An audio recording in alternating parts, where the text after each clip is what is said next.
How's it going, White Pill? It's going great, McKenzie. It's going great. Great day to delve. Let me just okay. Got the site up.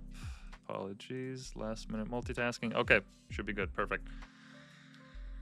Cool.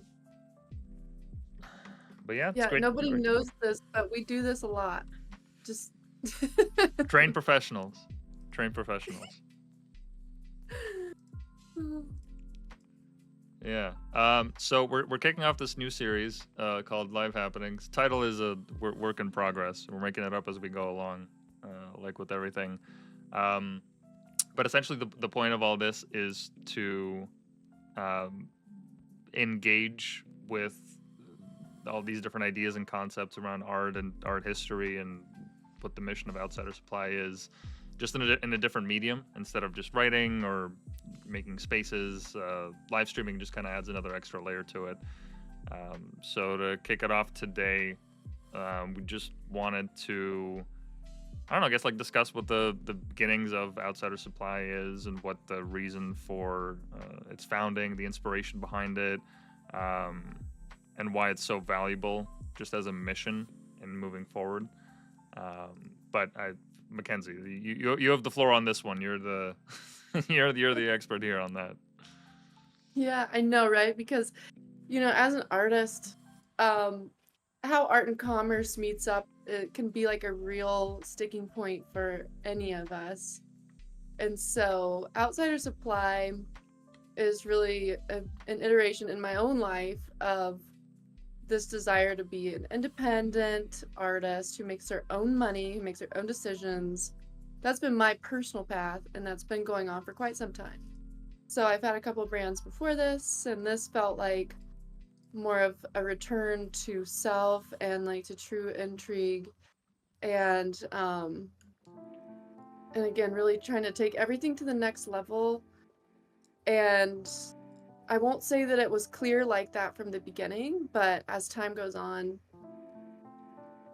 your vision expands. You see what you can do in the world, what the potential of the idea is. That's mostly what I'm interested in at this point, is like just supporting the proliferation of the idea to become as full and complete as it can be. And that might look like me being involved forever. It might not. It might grow into something that's bigger. I don't know. But it's like, or beyond my own involvement. But the way this whole thing started was literally the exact day of COVID. Like the exact day that you guys heard the news. I was on a plane going across the country. The plane was about empty. It was just like me and this one guy with an actual freaking large gas mask on. Like one of these? Hold on, let me see if I can pull it up. Like a Soviet gas mask? Straight up. Like some World War II shit. Oh, yes. And I was like, wow. What is even happening? Because I didn't give a F-U-C-K. I was just going on this plane. I didn't care anything. I was on a mission to go to the other coast. So I was like, whatever, that's so weird. Why is this guy wearing this mask? And at the same time, it was just like a series of events unfolded in one day, and it was like a complete shift. So apart from that day, which just happened to be that same day that the world shut down, or this country, the US shut down,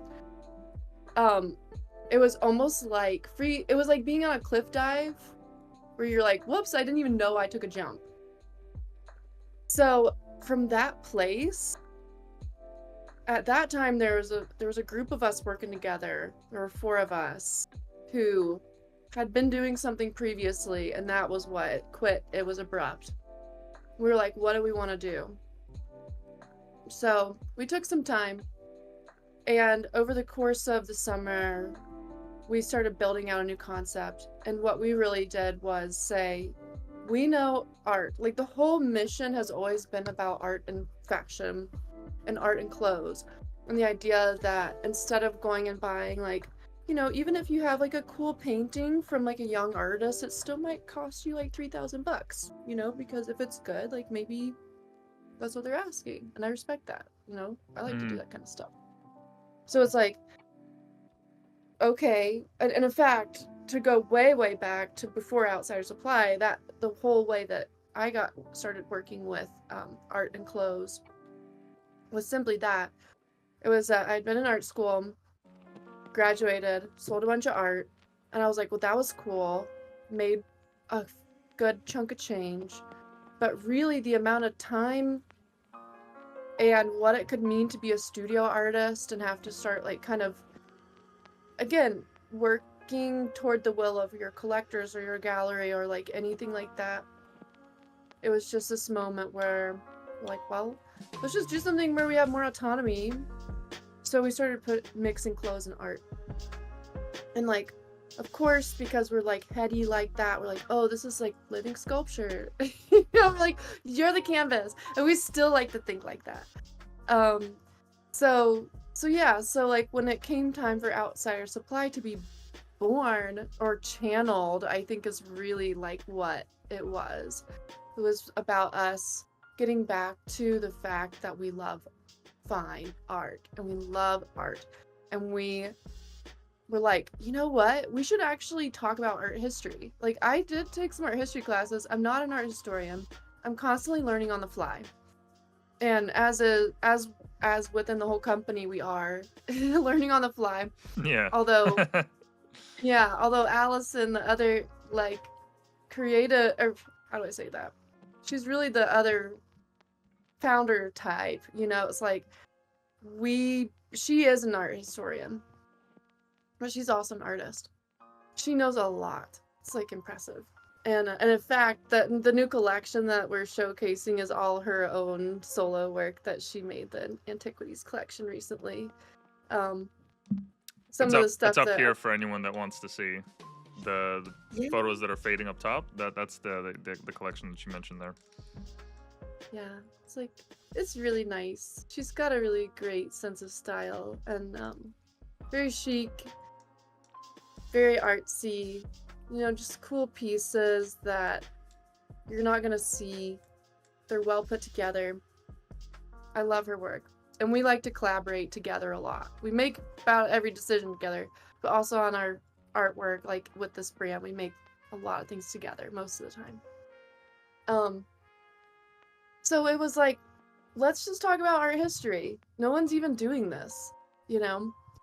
And especially in a brand. I mean, you'll see uh fashion houses focus on a particular piece of art or a movement for a collection. Like there are some really cool interpretations of Mondrian on dresses and like, but really like couture looking, like very cool. Do you Like, have any examples that you could think of just off the top of your head? I would have to search. But let's say it's like, you know, the ones you look up to, like, I don't know if it's been Prada because they're not that colorful, but that type of brand, like Like those Prada, really you said? established. Yeah, I don't know if it was like Prada or Dolce Gabbana, Gucci, like Louis Vuitton. Um, they're all also, you could say in their own right that that is wearable art. It's like sort of really beautiful garments that give you a feeling. It's hard for me not to blend the lines, like in general, I think, between the different media of art. Mm-hmm. But so we're like, well, nobody's doing this. So we just started doing it. And within the first year being out, we got, and again, there's a lot of magic to this. So people have asked me in the past, how do we get into Nordstrom? Because we got into Nordstrom really early, like within the first 9 months of us being out in the world, we got asked to be in Nordstrom. And we did not do, all we were doing was running Instagram ads, like to the best of our ability. So I assume that's how we got spotted. But that all came at the exact right time because you go on this walk of faith. You have to invest. Somebody's got to be able to invest in a startup. So that was me. And I was like, all right. So I just was literally getting to a point where it had been COVID. It was like all this transition, and I was getting burnt out. And so I said, and I was talking with my family because they're asking me, what on earth am I doing with my life? And I said, listen, if something doesn't change by the end of May, I'm going to do something else. And also, I'm going on vacation. I was like, I gotta take a break. Yeah.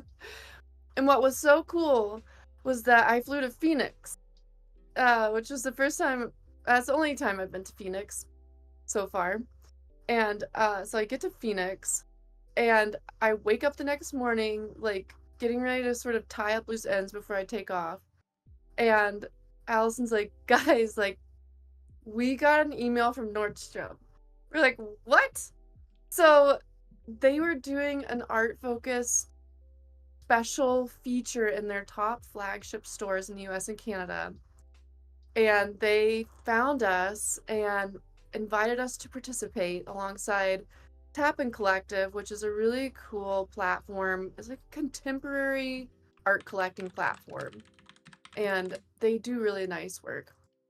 And so they were the headliners, and then we were showing alongside of them.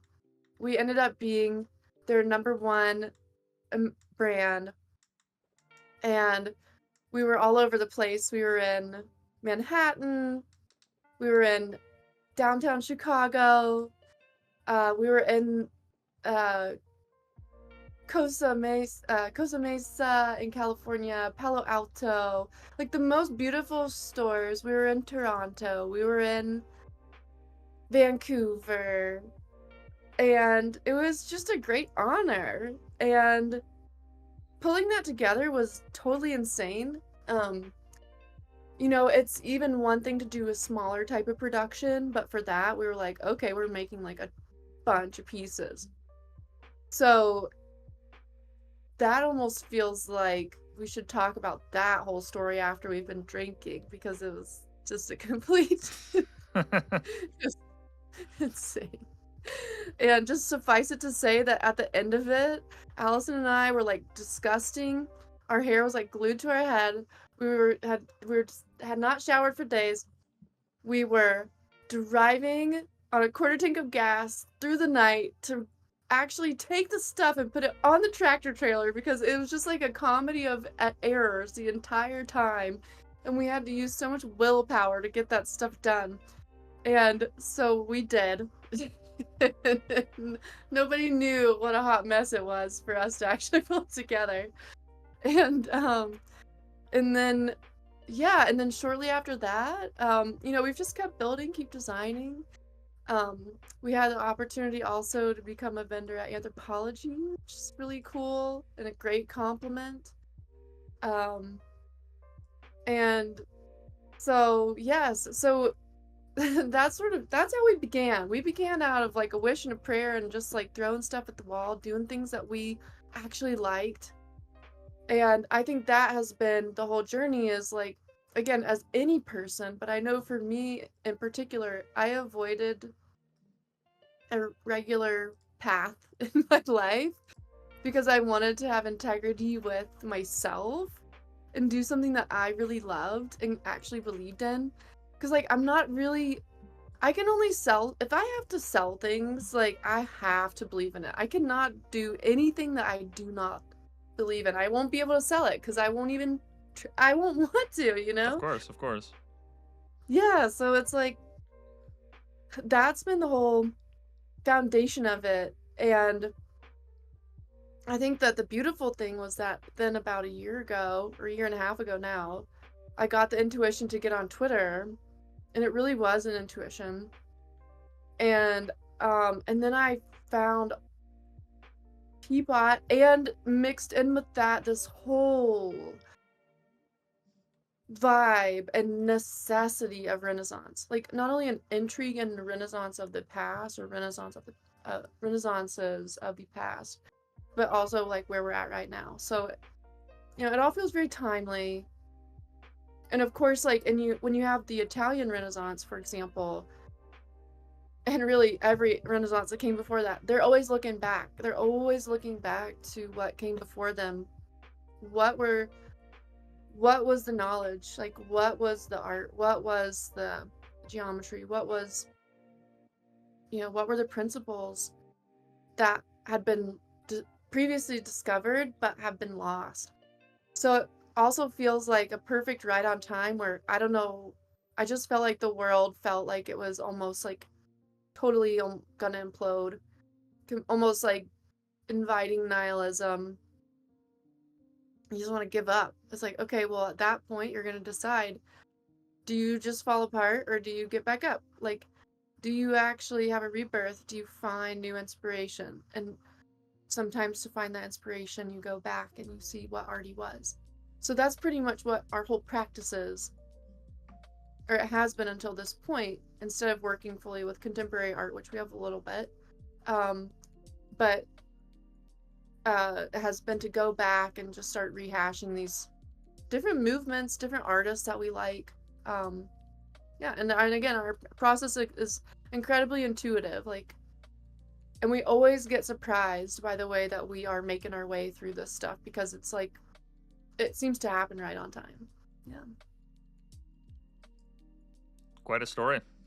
That's quite a story. Not surprising that it came out of the pandemic like that. That was a pretty big time for a lot of people to just kind of reconsider what their previous path was and whether they want to continue with it. It kind of gave us that pause for a moment. Yeah. It was everything. It was not only the core subject of what we were doing, but it was the entire supply chain. There were like the actual fundamentals of operations that dictated a Mm-hmm. lot too. And but it really caused us to level up. And so, it's been really great. And yeah, I mean, I think that the way that we see the whole company is to be okay, well, there's a lot to say, I suppose. Am I saying too much? No. Yeah, this is all good. I mean, it's all about personal experience. Like that's the thing that I'm getting from it, is that this turned to something towards more genuine, something that comes from a feeling and wanting to keep one's own integrity. Uh, that's that's all part of the process. So this whole dialectic that we're having, like, yeah, that's part of it. This isn't washed up, cleaned up, what's the word for it? Focus grouped, No. philosophy. This is more. It's something that's more raw. Comes from something that's more real. It's not something that's been in the making for years and years and years based on like some 5-year kind of schedule. It's just, look, we're in this moment. What do we do with it? How do we make sense of it? And how are we going to move forward? Yes, it exactly. Yeah, there's no planning at all. Like, we just started. So it's like every time people are like, you can just do stuff, I'm like, actually you can. Like, you could just do stuff, You can There just are start a certain clothing people, brand. you can, right? Or it's like, one creator that I really like on Twitter too is Javin, right? Like, he's always making these cute products, like the maps and the aura stuff and the whatever. I feel like he's a really good example too of like I get that vibe. He's just doing stuff. Oh, he's great. And Yeah. Shout out to Jaimin. what's up, buddy? Yeah. And and yeah, you can just do stuff. And you know what? Once you're in the middle of it, okay, there are so many times like I always think about Elon saying he was chewing glass. Like, Wait, it's what like, do you mean? okay, well, there's like this one of my favorite, or like to me, I relate to it so much, is like he's talking about starting a company. He's like, starting a company is like staring into the abyss and chewing glass. Like, you never know. Like, there's so much vitality on the line, and you're just like, you have those existential moments a lot. You're like totally questioning, like, what am I doing? Like, is this even smart? Is this even wise? And then it's like, for me, again, it's like I rely a lot on God or magic, both. Like, I feel like for me to have the kind of life I really want that feels fulfilling, I need a lot of magic involved. I just want to feel enchanted, you know?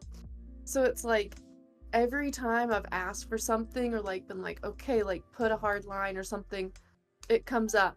Like, or even the way that you and I have connected, I'm telling you, it's like I had an intuition to get on this app. And it's like, not only did I meet you here, but also I met Lightmapper. Shout out Lightmapper. And he's like a genius. He's so good. He helps us with our Google ads and more. And he also is an artist and a very sophisticated marketer. I gotta say, like, shout out. He's so analytical, super kind. I highly recommend him if anyone's like, interested in anything like that he does. Um, and then he introduced us to this whole other flock of amazing talent, and it's created a viable company out of it, because for a long time it started as 4 people, and for a while there it was me and Allison. We were just doing everything, and I just knew that in order to grow, like, I had tried to hire an ad team before, and it was just they seemed really posh, but they just didn't really care. I think like we needed them to care. Mm-hmm. They had some really nice clients on their roster, but it just wasn't for us. So I'd kind of like tried that, and given up. And then yeah, the way that Lightmapper and I even got going was because I was just tweeting out. I'm like, this is really hard, like, to embed this event tracking code. Elon, like writing like 100 times to Elon, Yeah. like, please, this is so hard. And he just writes in one day, he's like, this sounds like a pain point. I'm like, oh yeah. And then we haven't really fooled too much with advertising on X yet because it is hard. But he knew this whole other thing that was actually really, like, really, really good. So every time I ask, it keeps happening. So that's another takeaway for life, is ask, and you know what? You just might get it. Expect that you just it might show up. So so yeah, so it's like, with that in mind, of there continuing to be these reassuring things that happen over time every time I ask, then I'm like, okay, well, maybe there's something more to it. And sometimes when you have an idea, and I really like how Rick Rubin describes this about being an artist, like, in his book called The Creative Act, he talks about the artist being in a state of being in order to receive from, I'm just going to call it the divine. Mm-hmm. The ether, the whatever. It's like you are available for the download. And you shouldn't be surprised if you have an idea and you don't really act on it, and then somebody else does it, because that idea was ripe. It was like ready. So I think sometimes that's why you'll see synchronicities among people also that are just totally disconnected, because there was something going on that was ready to come in. And so with this situation and with this brand, I feel like that's really what happened, like, in retrospect. Because at this point, when you're seeing so much validation from the world, and like these really, like, first class enterprises too, and we have amazing customers. We have some customers that they're truly like the biggest tastemakers of the world. You're like, wow, okay, this is like a thing. And so you're like, okay, well, if we're not doing it, then surely it will happen, because it's time. Mm-hmm. And we like to think about this whole thing as a conceptual project, like a conceptual art piece in and of itself. So if our mission is to spread art broadly and to get people to thinking about this stuff, then we want to do it in a way that's easy to take into your life. So again, that's why like we're more focused on making pieces that you can acquire. It's still a little pricey, but that's just because we make nice stuff. You know, like, to be The best frank, stuff. The best stuff. the best. Yeah, we're only going for the best, you know? The best. The best. And that is truly our ethos too. Like, we always want to be better, better, better. We want to be our best, best, best.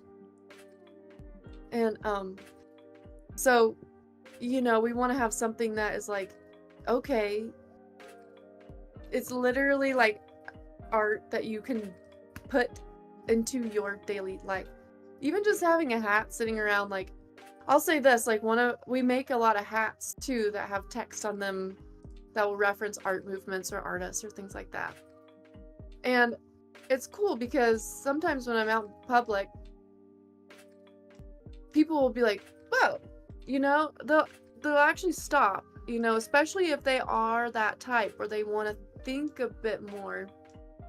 I'm just thinking of one particular man. I had the abstract hat, and it literally just like, it just sort of like broke up his day. He was like, oh, he's like, this really makes you think. And this particular person happened to be an actor and like a writer and all these things, and so an artist too. And there's just something to be said for that. It's like, you know, we walk around in a world where it's like we've had so much brand awareness around like Coca-Cola. You know, it's literally I'm just thinking about this now, but the word brand, and like you're thinking about like a cattle. It's like literally seared in there, right? Yeah, It's like, yeah. For the swoosh, yeah. wait, is that what brand even came from? Like, What do you mean? like, did the entire thing come from this concept of branding your cattle? I'm just curious. Oh, that's what you mean. Oh, maybe. Let's see what AI has to say on that. Probably. We're gonna understand what's happening to us here.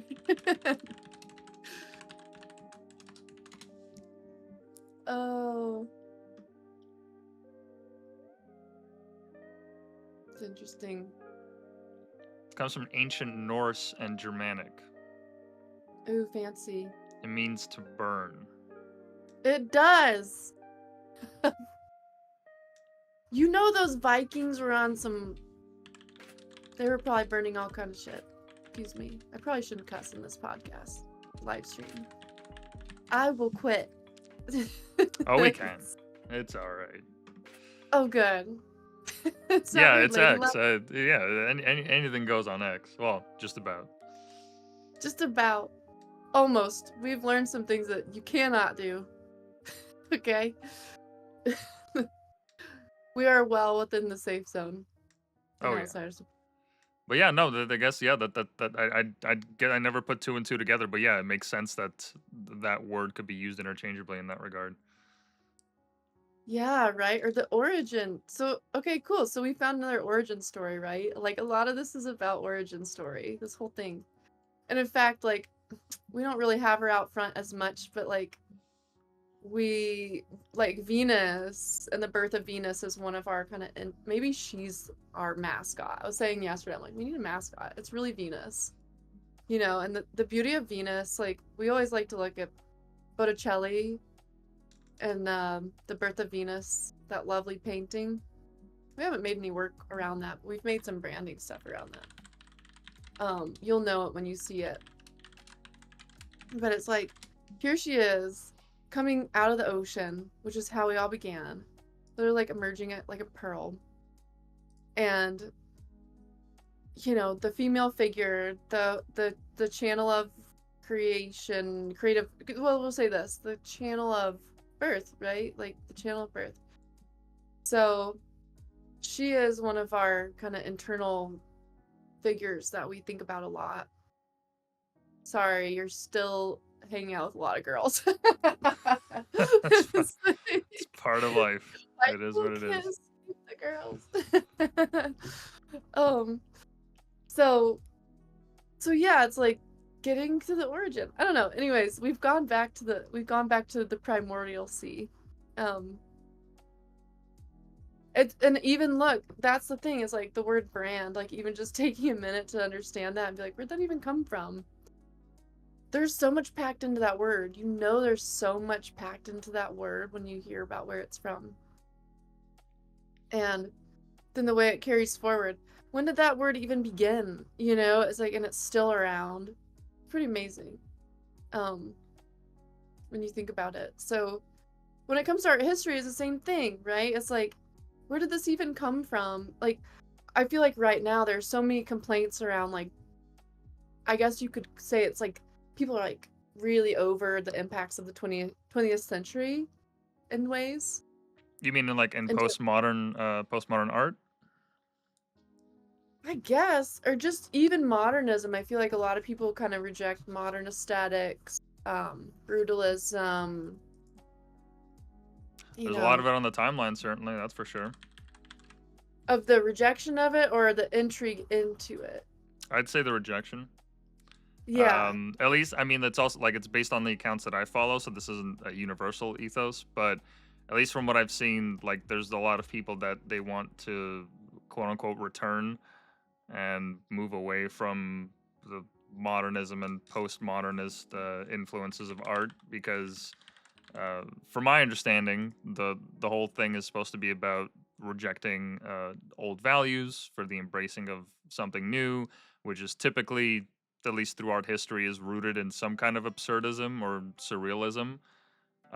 Except now we've gone around the bend so many times. We've already had a surrealist movement, so we're getting into like the most basest layers of what it means to be like surrealist. And then that's how we get all these performance pieces that just seem very tortured from all these different artists, like the sand buckets getting stacked on top of each other and like getting tilted over, or that one guy that runs across here, let me see if I can pull up some postmodernist art, because the visual, the description does not do it justice. The visual itself has to be actually seen. Let me see. Yeah, and there's it's such a broad term. But yeah, and that's funny too because I don't even know how to. What's kind of interesting is that there really hasn't been a movement like that you could name, I feel like, in quite some time. Or this right here, like, Yeah, you're like, please. I'm sorry. You're like, this sucks, you know? And it's first like, of all, he's not like, that's not even the right, like, he's not even doing it right. The kayak thing, I don't understand why he's being so gentle and gingerly with it. Like he's just chugging along. What is this supposed to be? What performance is this supposed to be? You like doing a 3-5 point turn in water in a kayak? I'm sorry. I'm actually a way better kayaker than that. And listen, you can make whatever you want, but you could also be boring as fuck. Like, come on. Yeah, I mean, this is tortured. Okay, it's tortured. It's torture us, you know, because it's just not that interesting. I don't. The thing that I think that people have a real problem with is the fact of whenever, like, okay, I don't hate the visual of what it looks like when it's fallen, but it's just like, okay. It feels soulless. It feels soulless. It doesn't feel like it comes from anywhere real. It just feels like, what would happen if I just did this thing? And it's an experiment in physics more than it is in some kind of, you know, creative human endeavor. It just seems like, oh, I just had this idea pop into my head. Let me visualize it and see what happens. Except it doesn't really come from like doesn't seem like it comes from anywhere. It doesn't seem like it has any soul to it. Yeah, and I mean, look, I don't even care if you want to make some vapid stuff. It's like, just the fact that it commands an audience is where I think it gets a little bit rude. Mm-hmm. It's like, you know, because I did stuff like that too, or like, I remember when I first started art school, I was like, I remembered that I had, when I was a child, because that's what I really think too, when you get to art school, you're like, you kind of do this return. I mean, a lot of people do, you know, not everybody. That's just where I was. And I was going into that world too from like really not having made very much art. Um and so it's like I remembered this experiment I had done when I was a kid. It was a science experiment where I tried to like get some craft cheese to mold. Like, you know, you put it in a dark, damp place, whatever. It Yeah, never molded. You know, it just got hard. And that's I was American like, cheese right there. That's American. you know what? Thank you, RFK. Are we getting rid of American cheese product? Because it's actually called cheese product, you No, know? no, Like, what? the government cheese. You've seen that, right? I'm sure you must No. have. No, okay. So this Oh, is actual no. cheese that's given by the U.S. government, or at least was for the longest time. Let me see if I can. Here it is. Yeah, just a Oh. block. Just a block. And there's like videos of people trying to melt this stuff, and it's not like it doesn't catch light at all. Let me see if I can find it. Mm. It's called government cheese. No. Maybe I won't be able to find a video. But anyways, you were trying to get it to mold. Yeah, well, you know what? I mean, it's very interesting because, well, okay, yeah. So as a kid, I was, and I remember being like 7, and I was like, oh my gosh, like, what is this stuff? You know, that's just how my whole life has been. At a young age, I was like, what? You know, like maybe we all do that, but I had like a lot of that. So, you know, I think that also contributes to why like I must operate out of like some sense of integrity, like, or like not some sense, like true, like as much as possible. And I feel like I get more there all the time because the more you get in there, the more you get into your integrity. When you do peel away the layers, when you do figure out how to like navigate the matrix or, you know, operate in tandem with society and stuff. So like when I first started art school, there was like a bakery nearby. I'm really not into cake. I just not, but for some reason I was getting some cupcakes. And I was like, I'm just gonna put this on my desk and see how long it takes to rot. That was like a little art piece experiment that I was doing. You know what? Also, it never rotted. There was just like, I mean, just FYI, it never rotted. It was from like a little bespoke, like cupcake store, you know, like in Mhm. downtown. Mhm. It never rotted. Just I had it sitting like on the little cardboard box that it'd come in, and actually just all the oils went out of it Oh. and just seeped into the box. Like you do that stupid stuff because you're just like, I'm observing stuff. I don't really know why. I didn't really think it was that interesting either, you know, but I was just doing it. So As a like that kid, kind of, as a kid, at the kid, right? yeah, Once again, kid. yeah. So it's like again, it's like, I mean, okay, I did that too, but that's not what I put on display because I almost think it's like I would expect people to roll their eyes and like want to kick that. It's like not even cute, you know? It's like it's so boring, you know? And it's true, like, you know, some things are just really boring, and you should be okay with realizing that. Like, if your art, here's the thing people are like, don't, people, all right, people are like, who do you make the art for? For yourself or for someone else? And I'm like, well, I don't know, maybe both. Like, for me, it's always been both. And for people that just want to be validated in their art, but it doesn't resonate with anyone else, that's just not the way it works. It's like you're trying to relate whether you want to admit it or not. Like, you know? Mhm. Or if people like your art, it's because they can relate. That's it.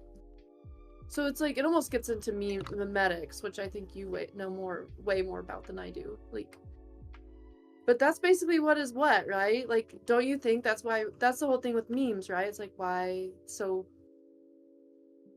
Yeah, why do they spreadable. catch on, and why are some memes more popular than others in certain times? Because it latches on to the subconscious of people. And yeah, like art is absolutely a part of it. Art is it's a cultural artifact, and the moment that you make something, the moment that you put it out in the world, it's not yours anymore. Whatever interpretation it has or whatever meaning it has, like that's no longer, like that's it. You, in that moment of you creating it, sure, it held that space for a little bit, but then anything after that, the second you walk away from the canvas or whatever, that it's not yours. Now it's up to the world's interpretation, right? And that's That's just right. that's just a part of the process. And then with stuff that's like that it seems like low IQ. It might not be low IQ because there's a lot of like consideration behind it. Like some of these like art pieces that people make that are performative torture, as it were, right? There might be like a lot of forethought in terms of like, okay, well, like that kayak guy. Um, oh man, like how do I figure out a way to solder all this? I gotta make sure that it's airtight. Do I need like a specific type of water or like whatever have you, right? Like there's clearly like some consideration that goes into it, but at the end of the Yeah. day, like there's not really any compulsion from people to see it besides. I mean, I would argue that part of it is probably even in like in a crowd theory, in the sense that like when you're in a crowd, you don't behave as an individual, you behave more so in the crowd's characteristics, so that if a Yeah. bunch of people are like, I just notice this in my day to day, like if I'm biking across the city or whatever, and I look up and I don't even see anything there, but I don't know, just checking my surroundings or whatever. I'll see somebody's beside me also like looks up, and it's a human thing that we're animals that behave in crowds very weirdly. So some of this art, like part of the audience, is probably also just there because, oh wow, there's a lot of people standing here. I guess there's something to it. Maybe I should stand here and see what happens. It's you make a really good point. And I think that yeah, it's kind of like the bandwagon effect. It's a self fulfilling prophecy, right? And then other people join in and they're like, oh, they're look at all these people. There must be something great here. Yeah, right? And then it's like, as the artist, I'm like, you just need to give them something. Come on, they're giving you their attention. I just think that's just, again, that comes down to like integrity. If that guy doing the sand buckets feels so proud of himself for doing that, well, all right, I feel like it's like want. Like literally that's the vibe. And if that's the vibe, I've always said this, like, because again, just to take it back to art school, it's like I feel like in that setting, and I definitely did this too, where I made some art out of being like, I was like, it was like kind of coming from a destructive place or like some kind of a real rebellion that really just wasn't very uplifting, I would say. Mm, And so you have that space and you can act out. Of course you can, that's your total right. And but I just got to a place where I was like, okay, listen, no matter how much I want to kvetch about something, it's like I think I'm way better off making stuff that I want to see in the world. It's like make more of what you want to see, you know? Because I think that's where it's like, and maybe that's kind of the end of the 20th century, the beginning of the 21st century. It's like we got to where it's like, I don't know. I feel like also like about maybe 10 years ago or something, the vibe was just so super dark. Like it was just like everywhere you turned, it was like murder, murder, murder, murder, like, kind of vibe. It was like very low. It was like very anger based, a lot of misogyny. I think we're just coming, maybe I'm on just a different wavelength, but I feel like I'm like, that is so old. Like I can't even believe it's still going on, but it feels so old.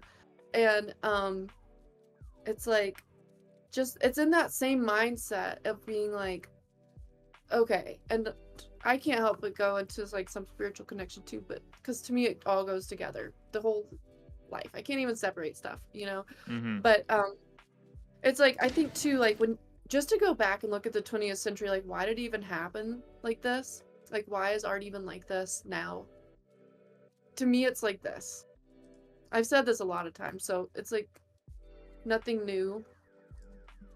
If if you ever heard me say this before, but just for the sake of repeating it, it's like, okay, so you were going along, you had the Renaissance, you have all kind of technology coming along, you have all kind of masterworks happening.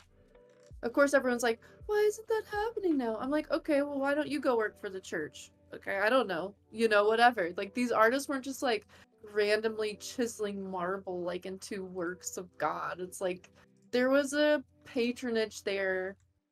It would have been kind of interesting to imagine a possible theory where like there were not those religious power structures so involved. Like what kind of art would have happened then? It was always going to take money because it just does to like make stuff and have that almost like leisurely amount of time to even dedicate to something that's purely like somewhere between aesthetic and craft, and And there probably wouldn't have so been a lot of art because if you don't have anything higher than yourself to aim towards, well, you get postmodernism, right? Like that's essentially what yeah, we're left with. I think that's the most beautiful way that you just said that, because that's what it's the higher thing, it is it, and I feel like that's where we're at right now, is like people in general in many many ways want to get to that higher thing, because it's so awful to live without purpose, because you're like, why am I here? So I feel like the 20th century had to happen. You had all this technology, and then of course with that you have war, and then the war was like really crazy. It totally shifted the world. And so that's whenever, of course, when you look back at when did impressionism begin, that happens right with the advent of the camera. And so it is about capturing that ephemeral moment, and I think that's beautiful. And then from there you go into all these other movements that coincided largely with wars. You get Dadaism, which was totally just based off of chaos and a total rebellion. It was, you can't, I'm sure we've all had that feeling before where you're like, just burn it down, like, just Yeah, like, just yeah. down, like, you know, and actually, like, um, I have done some manifesto readings, and I was just picking those at random too. Like, we have a little podcast where those are set up, and I need to really just do the entire anthology of artist manifestos because it's so interesting. But it was like, in every single one of them, I'm like, whoa, there's like a huge act of rebellion in all of them. Like, there's a huge act of rebellion. And so it's like in Dadaism, they did, like, they were encountering so much turmoil, so you see Never that in the before seen. visual. Turmoil that you couldn't just go to your grandparents and ask them what it was like for them back then because they'd never seen anything like it. It was the scale of war and conflict and everything in the world that had changed. The political ideologies and entire ways of life just completely erased. Especially with the industrial age and how that like kept developing throughout that entire era. Like, yeah, absolutely. These people were in Yeah, uncharted territory. They had no guidance whatsoever. right. And it's just like all they see are bombs dropping and just total, maybe not that point, but just just warfare. So if you look at Dadaist, like, I think their typographic works are really interesting, and you just get that feeling. Futurism was also coming shortly after that, and you just see so much violence. You see so much of, like, what's funny too is that of course you always have like the male assertion, and especially until like kind of a little bit more recently, it's like art was still like very male dominant, um because that's just how it was. That was where the sign, that's the thing, you said it earlier, it's an artifact. So when you're looking at art, the best thing to me is like, just be like, oh, that is like a crystallization of something that was happening in someone's mind at that Mm-hmm. time. Mm-hmm. You just get this whole sense, right? So it's like, so you have that, and this is of course just, I'm talking primarily in Western Europe, you know, and I'm really not as educated as I definitely could be on like world history and things. But of course, even when you're looking at Cubism, of course that's influenced by imperialism and all these things, or colonization. Um it was an era, and so you see that come into the artwork. Some of my favorite paintings are Gauguin, Gaughim. They're just the most beautiful paintings of Tahiti. And you look back and it's like this whole weird complex we all have of like, oh, what about history? Are we all terrible, terrible, terrible because of everything our ancestors did? Just whatever. We don't not need to take that on ourselves. But I love his paintings about really there is some about with Tahitian women. Like, I bet if you just go to like Google image search, it would be his most popular. He's an impressionist painter. Um, so anyways, you know, it's like all this stuff was happening. That's what we're looking at. And then of course you get to actually, you know, people, let's make our way to Jackson Pollock, okay? Because like that's also somebody that a lot of people love to hate. I do not I hate did too Jackson for the Pollock. longest time, up until the couple months ago.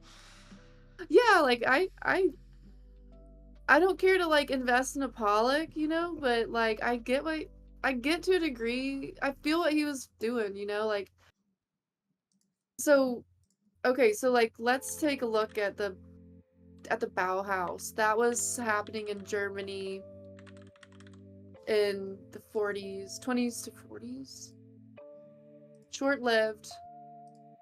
That's where a lot of look, there were really interesting things that came out of the Bauhaus. Again, people love to hate on really square buildings or something, and I can agree with that. It's like, especially if you get to where they're all just like these terrible metal sheds everywhere, you're like, oh my god, this is depressing. But what was cool about the Bauhaus to me was that they were responding to the fact that artists had been confined to galleries.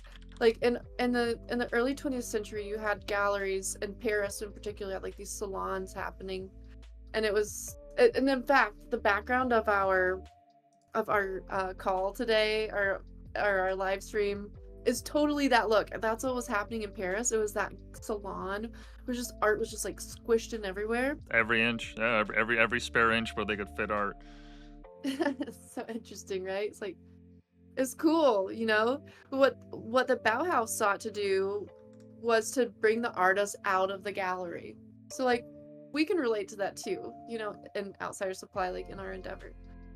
But what they were doing there is like they were doing what you would consider fine art, but they were also doing things like that's where mass manufacturing came from. Like apart from industrial like war things, when it comes to like your ceramics and like your household goods, this is where it came from. These IKEA. artists, yeah, Yeah. any mass-produced anything, you know, came from this concept. And that doesn't mean everything they were making was mass production.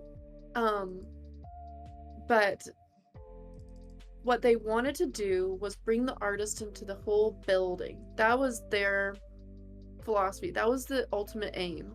It was supposed to be the whole building, which is a cool concept, you know? You're like thinking about architecture, everything that goes into a building, the lighting, the flow.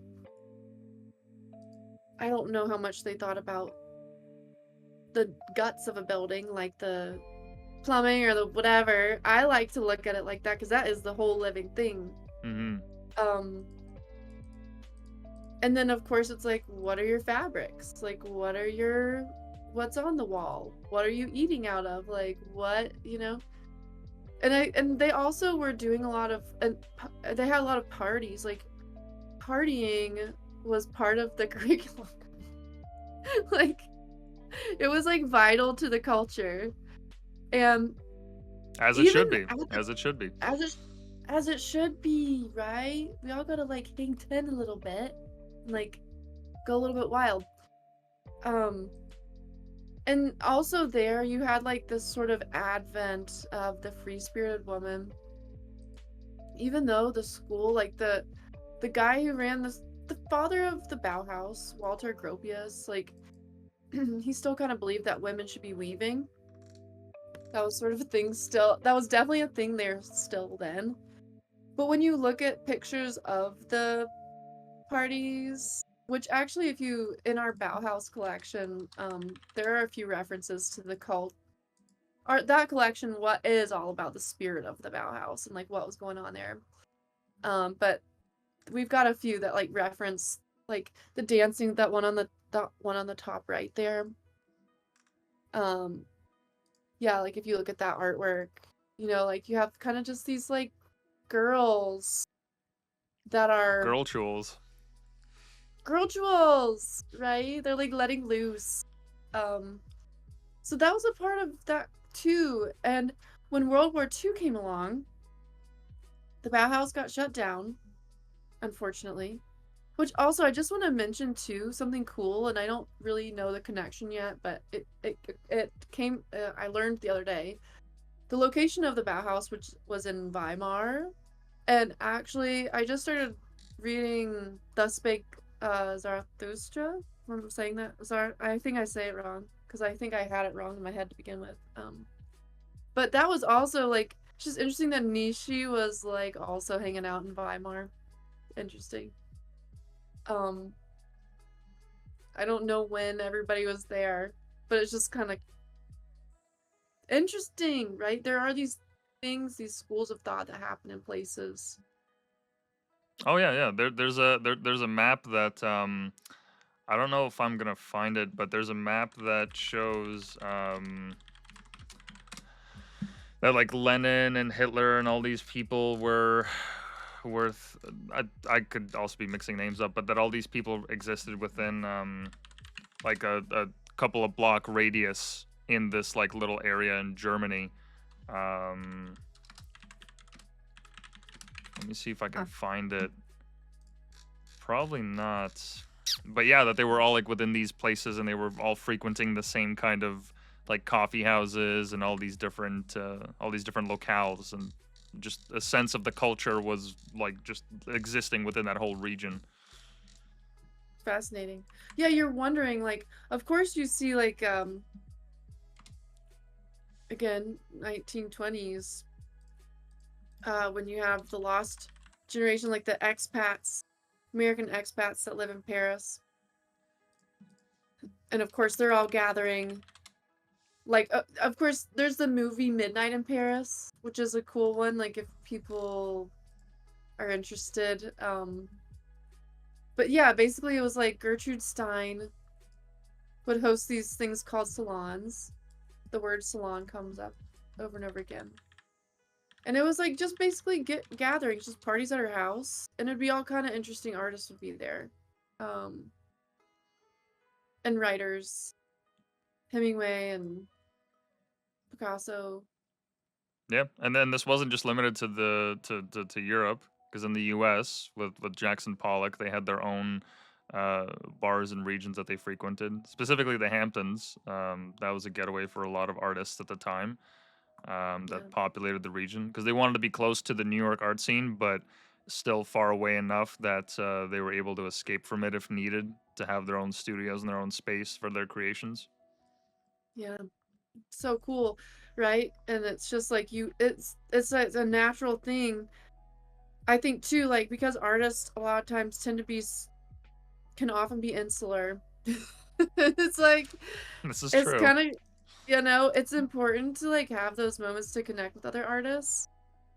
Um because it just gives you fuel And and nobody falls yeah, out of a coconut tree. nobody falls out of a coconut tree, right? It's like we are all brewing and stewing.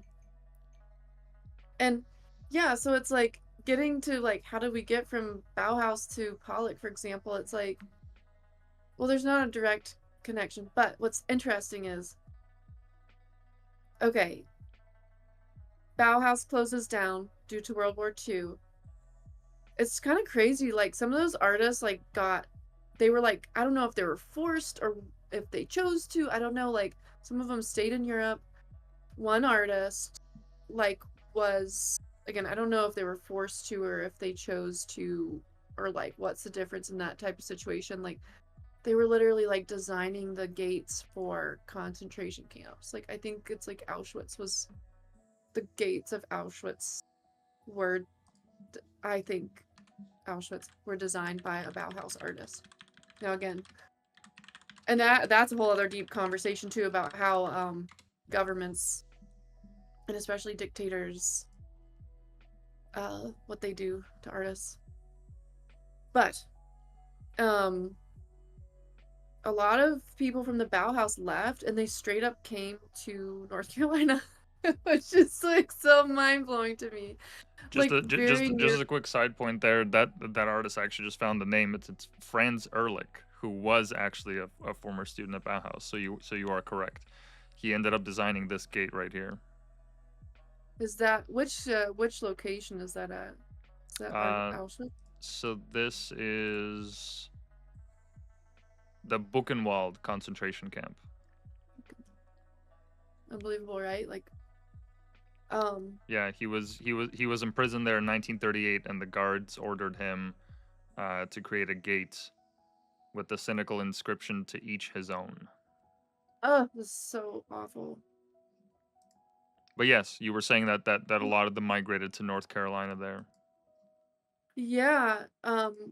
Well, and also just to say, like, as a big, just a quick skip ahead, it's like no wonder things got so freaking empty because I just think there's been so much collective trauma too, right? It's like literally there's been a lot throughout history, of course, but the 20th century brought a whole other level to things, you know? It really Mm-hmm. did.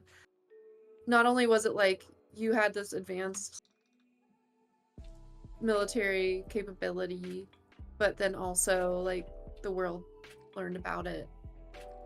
And yeah, it's just like really, really hard to process. So of course you're gonna get people that just want to be like, get me out of this. Well, how do you And make sense of it? How do you make sense of a war machine that industrialized the killing of people to like a science, to the point where they essentially had a conveyor belt where they were mass murdering people, and even ignoring that, even ignoring the concentration camps? How do you reconcile war being fought on ideological fronts by men and women who otherwise, could be brothers and sisters, but because of these ideologies, right? Because of all these historic misgivings throughout the generations, however far back you want to stretch to who was right and who was wrong. Like, how can you make sense of it? The most impactful war of their lifetime flattened entire regions of Europe, destroyed countless monuments and historic buildings that were eventually rebuilt, but at the time, how can you even materialize that amount of loss when nobody before you had ever experienced anything like that? Not to mention, like, we're not even including the dropping of the atomic bomb to end the war. That's a whole yeah, other, like, I wouldn't know what to do with that if I just woke up one day and then the newspapers they were saying, oh yeah, there's this weapon that could just flatten out an entire city, and you're hoping by the good graces that it doesn't get dropped or misfired or what have you. mm, How can you even conceptualize something like that? It's so beyond us. yeah. Yeah, and also to just stay there on Germany for a minute too, it's like anybody that's been to Berlin in particular. I mean, again, I'm sure there's so much more around. I only got to just see some, like but Berlin was so powerful to be there because you do have like the literal ruins that have been then rebuilt. What is that church? There was a church that was bombed and it's like half traditional and then it's half modern. It's really, and I think also like the museums and the public art in Berlin, that honestly must be still kind of, it's a lot. Like, or I've been to Prague and the public art from like the Stalin days or like inspired by then is like, it is really, really heavy. Like it's a lot to bear. And Is and this to the continue the, the church that you were talking about? Is it this one? yeah, I think so. Yeah, yeah. It's like a half like situation because of it having been bombed. Yeah, So that's the original, and then this is what remains. yeah. And I think too, probably the most powerful art piece I've ever experienced was in Berlin, and it was in the Holocaust Museum. There was like just intense, and talk about a performative piece or a piece where where the viewer is implied that actually is a truly life-changing piece of art is it's a room, it's called Fallen Leaves. I'll just never forget it because it was just so, to me, I just had never um and essentially it's a room with these metal figures. They're like discs of like faces on the ground and you just walk on them And it's just a crazy, the clanking, it's so quiet, it feels so empty in there. Um, so people that do say like, oh, we should only, yeah, it's just like This is the the one. experience of, yeah, that's the one. And you walk on it. And it's like people that do want to just say like, oh, everything should be Baroque. Like, I mean, that is fine if that's what you like. That's your taste. But art, there is such a thing called the transformative power of art. And this is like, for if we're talking about heavy stuff that's hard to deal with, where it's like it's not always about flowers.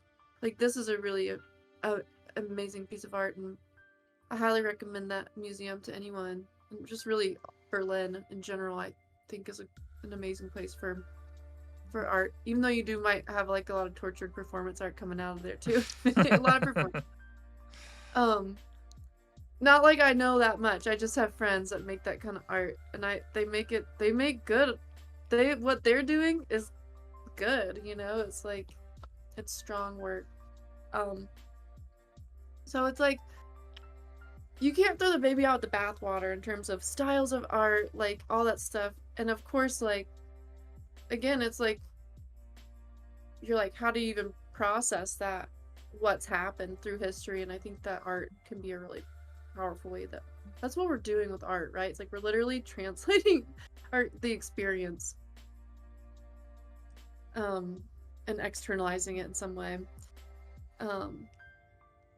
But yeah, so it's like all these artists left from the Bauhaus, and some of them settled in different places in the United States. One place was called Black Mountain College, and actually we're just about to release a collection about that Black Mountain College. It was located in North Carolina, kind of outside of Asheville. As a matter of fact, it's one of the areas that got devastated by the hurricane recently. And it was an experimental school, and sort of like run like a co-op. And if you look at who was there in terms of important 20th century American artists, it was like they were there. Like a lot of really important, or people that became important, were all there. And the man that led was like the I don't know what you call it, president or whatnot of the Mm-hmm. school. His name was he's a really cool artist. Joseph Albers. It's Josef. Albers is Albers. Yeah, this gentleman right here. Yeah, and if you look at, he just made like beautiful, he made beautiful paintings. A lot of them are about concentric. It's so funny. What is this, like Wikipedia article? Yeah. This is all like Wikipedia. That is so funny because it's just literally like that. I just know difference. You'll see if you just search him there. It's like, yeah, these concentric squares are like what I think of when I think of him. They're just, and yeah, kind of these geometries. So he was coming from the Bauhaus, and then he came and led Black Mountain College. And he had a wife too, Annie Albers, who was a weaver. She's an interesting weaver.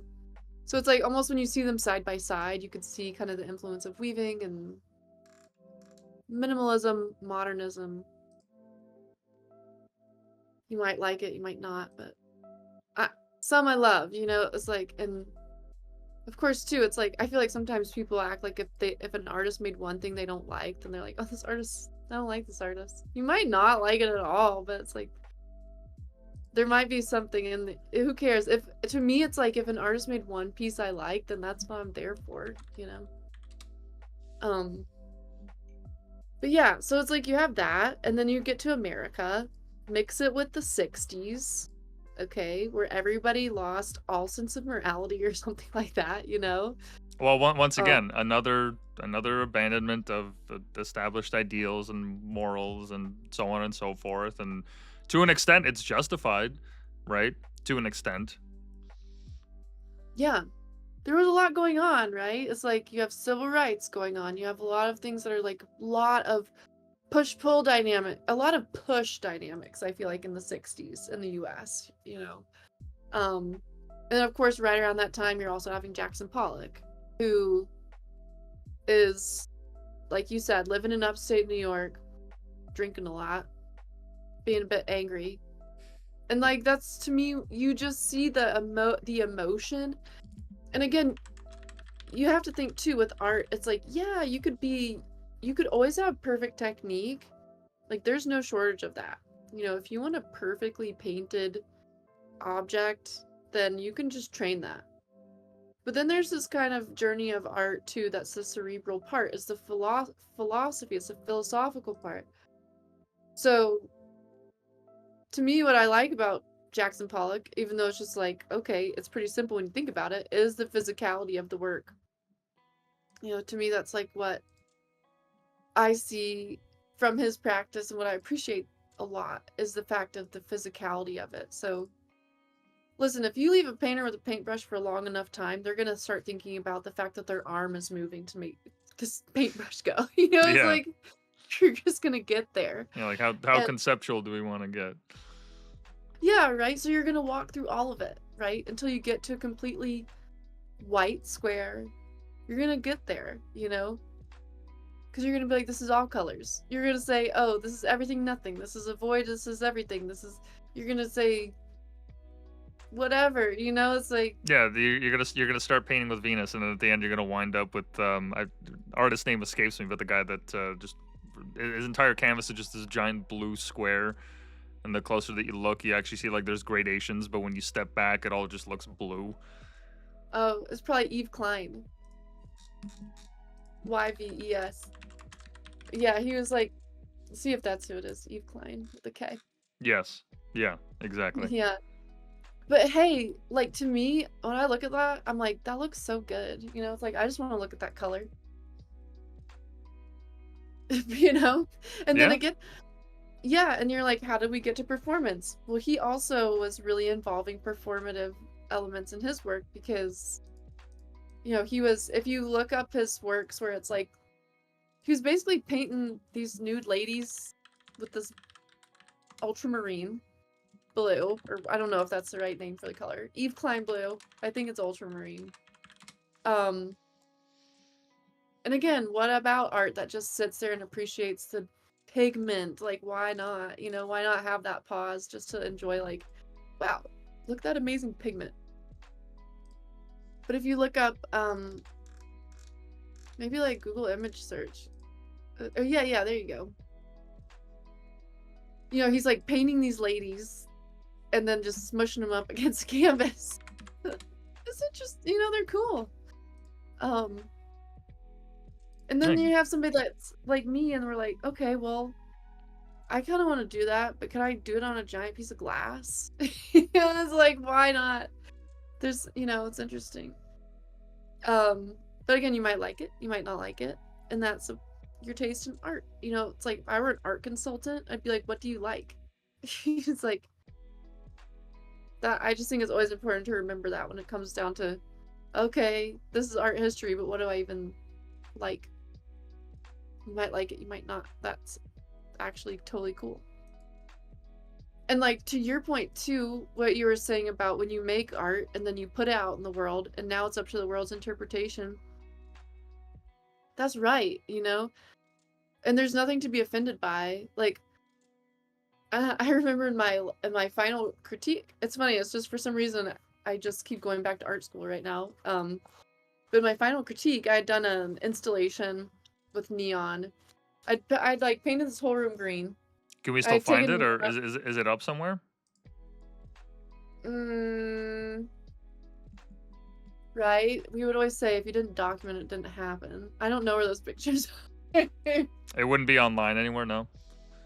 Hmm. I don't have a picture of the piece online. Um. Oh. Good question. No, I don't. I don't have a picture of the piece. I must somewhere, or it might have been in that hard drive that I told you like just went off into the sunset one Oh, time. that's okay. Yeah, but essentially just like a little room. I had painted completely green. Put some astroturf in there. This was a theme. A lot of my work at that time was about what's real and what's fake.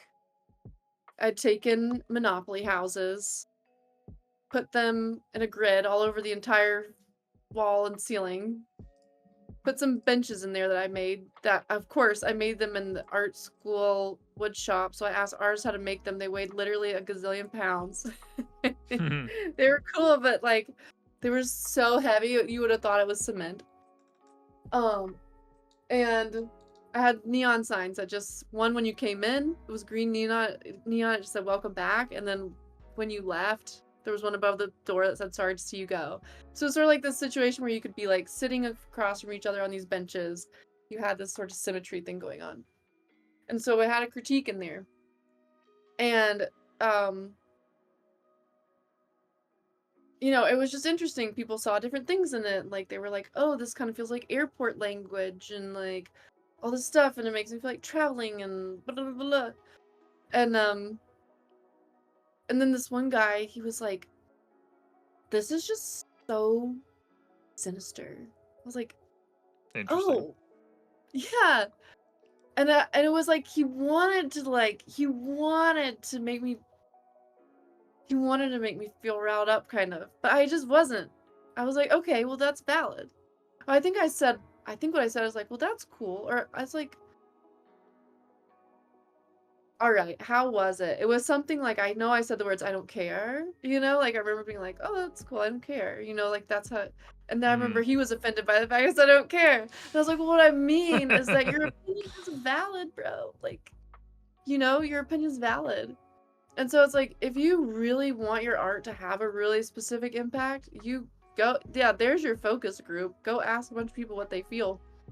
And you'll Good see if luck you're with even that. getting there. Yeah, right? But it's like you might like James Turrell, it's like that you're having some or like walking into Notre Dame or something, you're gonna have some kind of transcendent feeling. Honestly, I've never seen any I think I've seen one James Turrell in Austin actually. At UT Austin maybe? Wasn't he also the inspiration, or did he not help design that set with Drake there? I don't know, but Because Drake had the music video, a lot of similar themes to it. it has to be. It's like just amazing, like invisible lines, really cool work with light. He has a canyon. He bought a freaking crater. He bought a Um, crater. he bought a crater, and What he it's like like the land where like a meteor landed? I don't. yeah, just look it up. It's like I want to go to that crater. Um, Oh,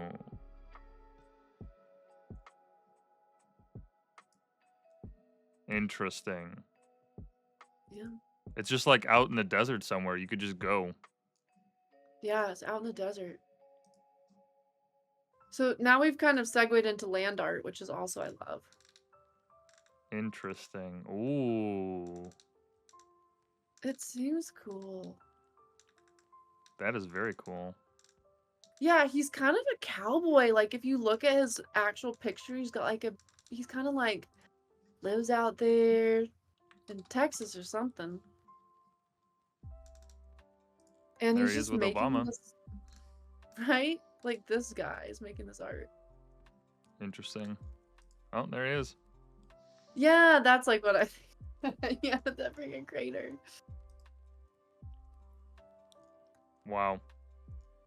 It's a cowboy, like a neon cowboy. Very cool. So it's like you're gonna feel something. What you feel is fine. It's up to you. It's like anything, right? It's like somebody could write you a text, and depending on how you feel that day, you're gonna read it differently, right? It's like there's not one way, and then you might need to clarify, you know? You might be able to understand, like, oh, these colors create this type of frequency. If you want to get really clear on what you're trying to do, you might need to be thinking in terms of frequency, you know? Yeah, that is if you're like if you're taking your audience's consideration in any regard when you're making the piece, which I find like I like Rick Rubin's rule on it that like every everything that you create should be like a diary entry for yourself. That way, like, there's no outside, like, kind of influence trying to steer this one way or another, or trying to focus group or whatever. Because at the end of the day, like, you can actually tell when something is a diary entry for the self versus something that's been micro, scrutinized to all hell.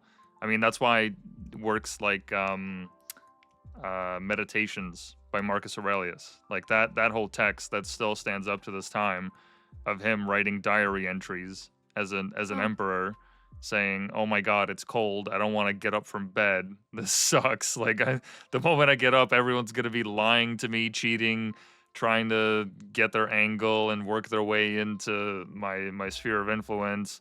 But I'm gonna do it anyways, right?" And that was part of his message. But my whole point with that is to say, like, the reason that text has resonated is because when he was writing it, it was a diary entry for himself. It wasn't with the goal of, oh, this is gonna be published, and for decades and centuries on out, people are gonna read this text and reuse it to their own purposes.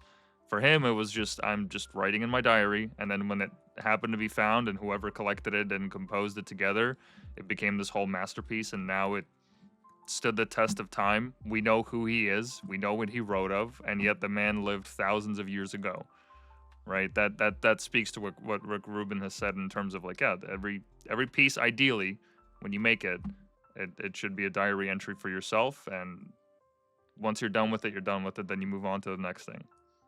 Ah, I love that so much. Yeah, it's beautiful, And then it's like, again, or it's like Van Gogh, it's like he was painting for himself. Yeah, you see that again and again. Where things that they're like really interesting. If it's pleasing to you, if it's doing something for you, or it's something, again, the authenticity, like the, in fact, like a diary that you expect no one to ever read, And imagine that day and age too, where it's like you don't even have kind of like the brainworms of the internet making you be like, what does this person think? What does this person think? So Mm-hmm. much of that stimulation. And it's like, yeah, okay, you're a ruler, but as a ruler, it's not like that many people know your intimate thoughts either. I think, I mean, I imagine, right? It's like, especially maybe at that time. And so yeah, it's just very human and very real and doing something for him. And yeah, so it's like in your art, what you're making. And of course, you can always step outside of yourself and see yourself in the human experience and be like, oh, what would I like to feel? What would I like? That piece right there on that water is like, wow. I can imagine, like, if you made that, you're like, say that to yourself, like, I made that. And then you're like, wow. You just stand back and have an experience with your own work. Mm-hmm. Otherwise, it's like, I think you get into where people, they want to get in the weeds with like some feeling of like, what is design, and then that's a whole other thing, because it's actually, it is and it isn't. I've had people also that like, some people are really hardcore, they almost want to fight you to the death on that, like, oh, but to me, it's like always a spectrum. Because again, it's like you're always having some type of intention in what you're putting out there. Whether it's for yourself or like for the greater public. But it's like if you're designing a road, then you have a particular way that you need people to interpret things that's very clear. Mm-hmm. But there's nothing to say that you couldn't. Anyways, there are not that many rules, period. There are just not that many rules, especially not in art. And I think anyone that tries to put rules around it too much, anyone that tries to put rules around it should be questioned. And then after that, you just make what you want.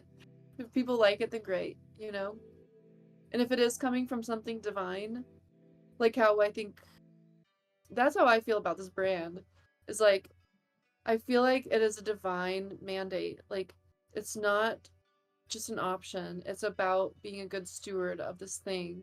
Because as simple as it seems, like it's just a t-shirt, but again, like this conversation, like the tweets that we send or posts or whatever. I kind of still like the word tweet, even though I was never on this app when it was called Twitter.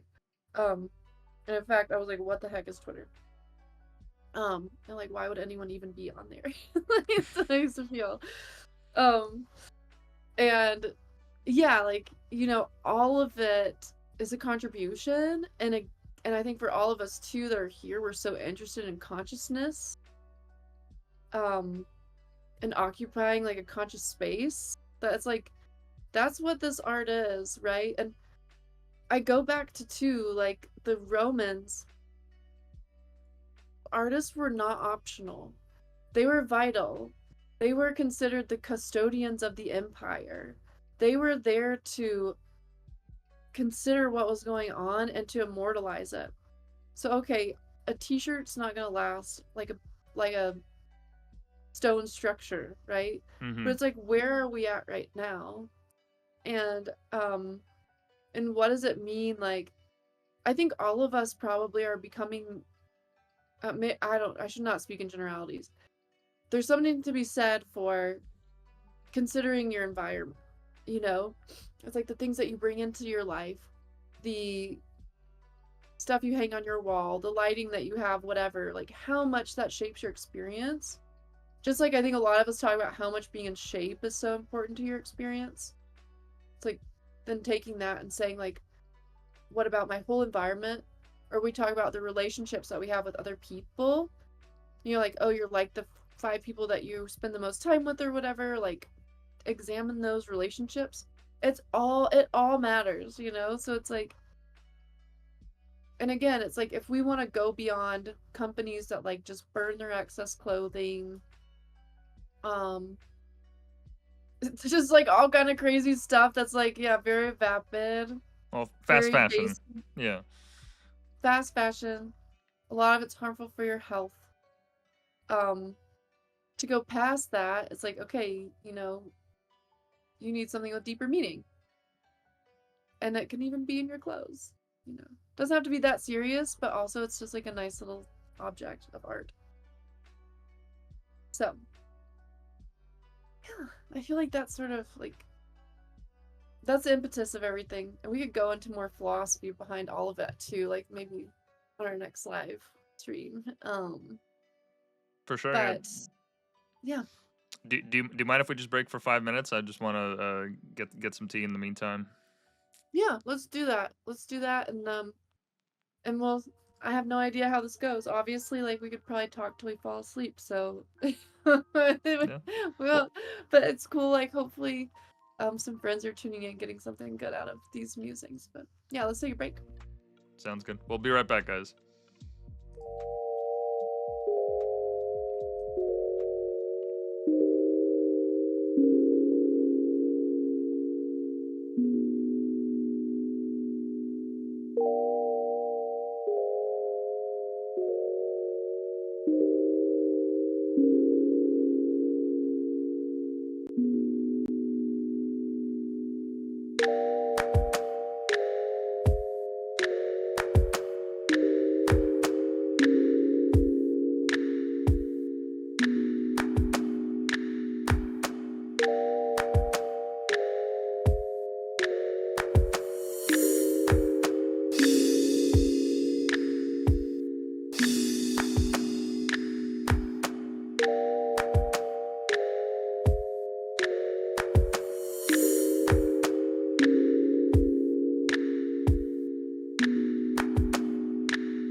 back. We're back.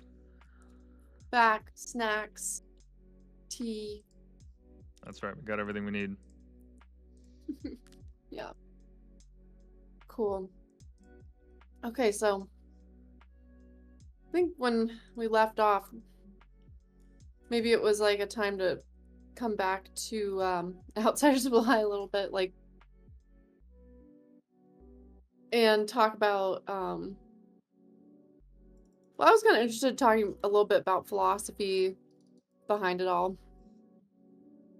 Um,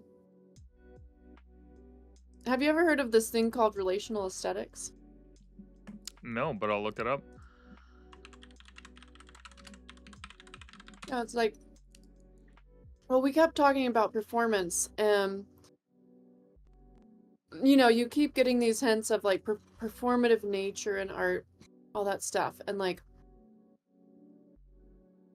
so in the 90s, there's this guy who actually went to my school too, actually.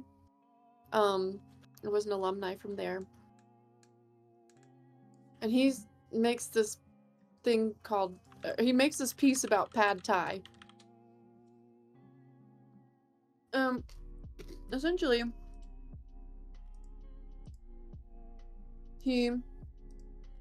okay, the whole point is that for the art piece to be considered complete, you must have a viewer. The people are a part of it. Like, they're an essential ingredient in the art. So the way this whole thing happened was this guy goes in a gallery, makes pad thai, has people over, they eat pad thai, that's art.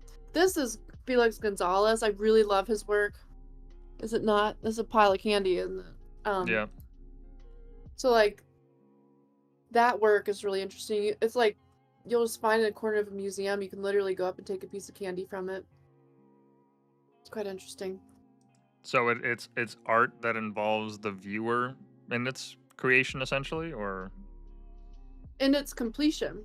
Like, in order for the work of art to be considered complete, a person, the audience has to engage with it.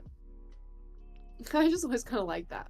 It's cool. By engage, like, is it enough to observe or like actually engage with it? Well, you could observe it. You could go and pick a piece of candy out of it like this, or like, again, okay, so look, let's go back in history a little bit too. Where did this come from? The 60s, you start to have these things called happenings, where people are getting together. The idea, even look, if you look at the parties at the Bauhaus, or just like your everyday art party, it's like you're just partying with your artist friends. The dialogue that's happening there, the entire magic of just being in connection with other people in person or not in person. These things could take place in a virtual space. At that point there wasn't virtual like in the way that we have it now, right? So it's like in the 90s. So yeah, like the way it all starts is you just have this progression of the importance of the idea of people getting together as part of the art. And then the easiest example I can think of to explain it is the pad thai piece, because it's literally like, if you look up, his name is a little hard to spell. I think it's Rirkrit. It's like R-I-R. Yeah, R-I-R-K-R-I-T. Here, I'll put it in the chat. Oop. Yeah, it's the second result that comes up. Nice. Okay, so this is where this whole term was like coined from.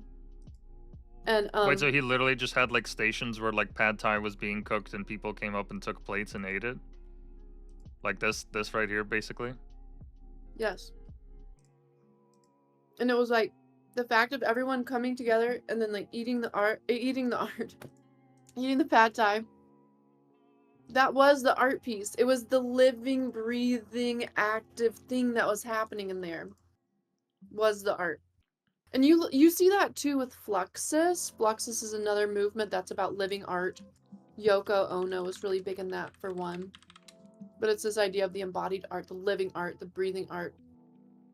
A lot of her work, listen, I can't stand her singing, but her right? It's like, come on, girl, it's about to kill us. Um, Uh, yeah, yeah. she's got a sense of humor, you know. That is a bit tortured, if you ask me. Like, love you, but I hate that. Um, but she's an amazing artist. Okay, in my opinion, she's an amazing artist. Like, if you've ever heard of this book, Grapefruit, it's a great book. I recommend everyone buy it and have it on their coffee table.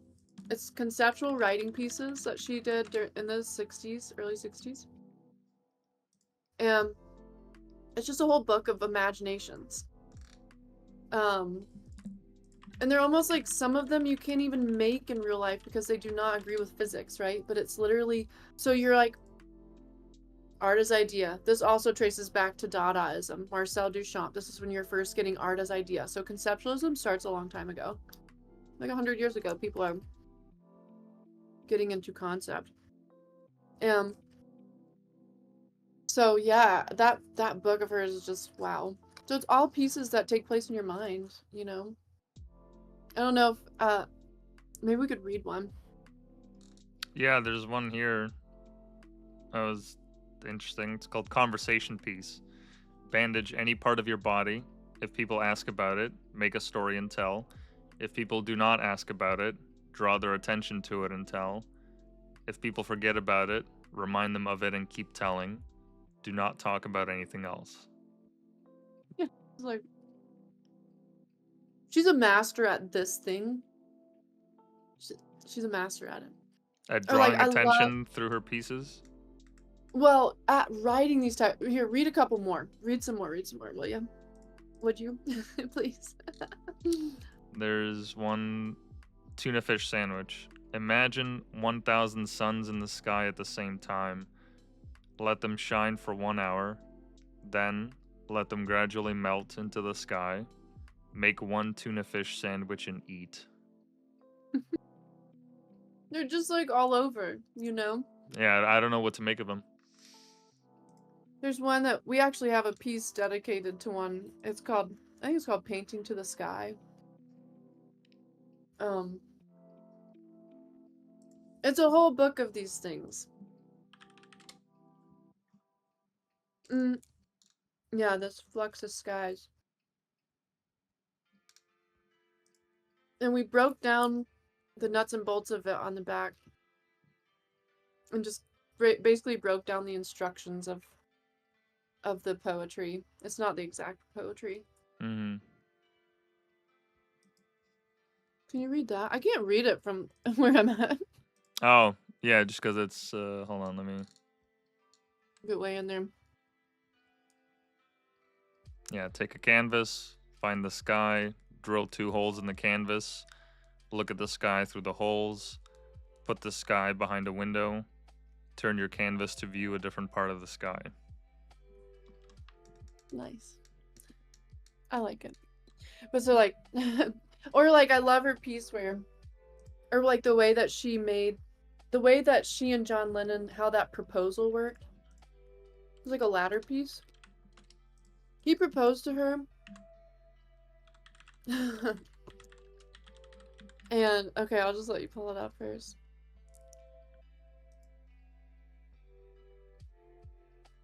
I don't know what or how to find it. But it's like she takes a ladder, puts a note on the top of it. Has to climb up there, you know, and get her response. Hmm. I don't know, it gives me goosebumps. Interesting. Oh, cool. Just this like poetic gesture. So you had this kind of embodied art, right? It's like, and you know who else was kind of happening around that time too, who's pretty cool that you don't think of it in terms of fine art, but it's David Bowie. Hmm. Like, I never thought of him as a fine artist until there's actually a great show about him. It's a traveling show. I saw it in Chicago at the Museum of Contemporary Art. Um, It's a great expose. And it's all about him being a performance artist. I just never thought of it like that. I thought of him as a musician. But when you really think about it, he's like got this whole persona, all the fashion, all the movies, all the philosophy. I'm like, oh, you know, it just made me see him differently. Another good example of merging fashion and fine art. What separates an artist from a fine artist?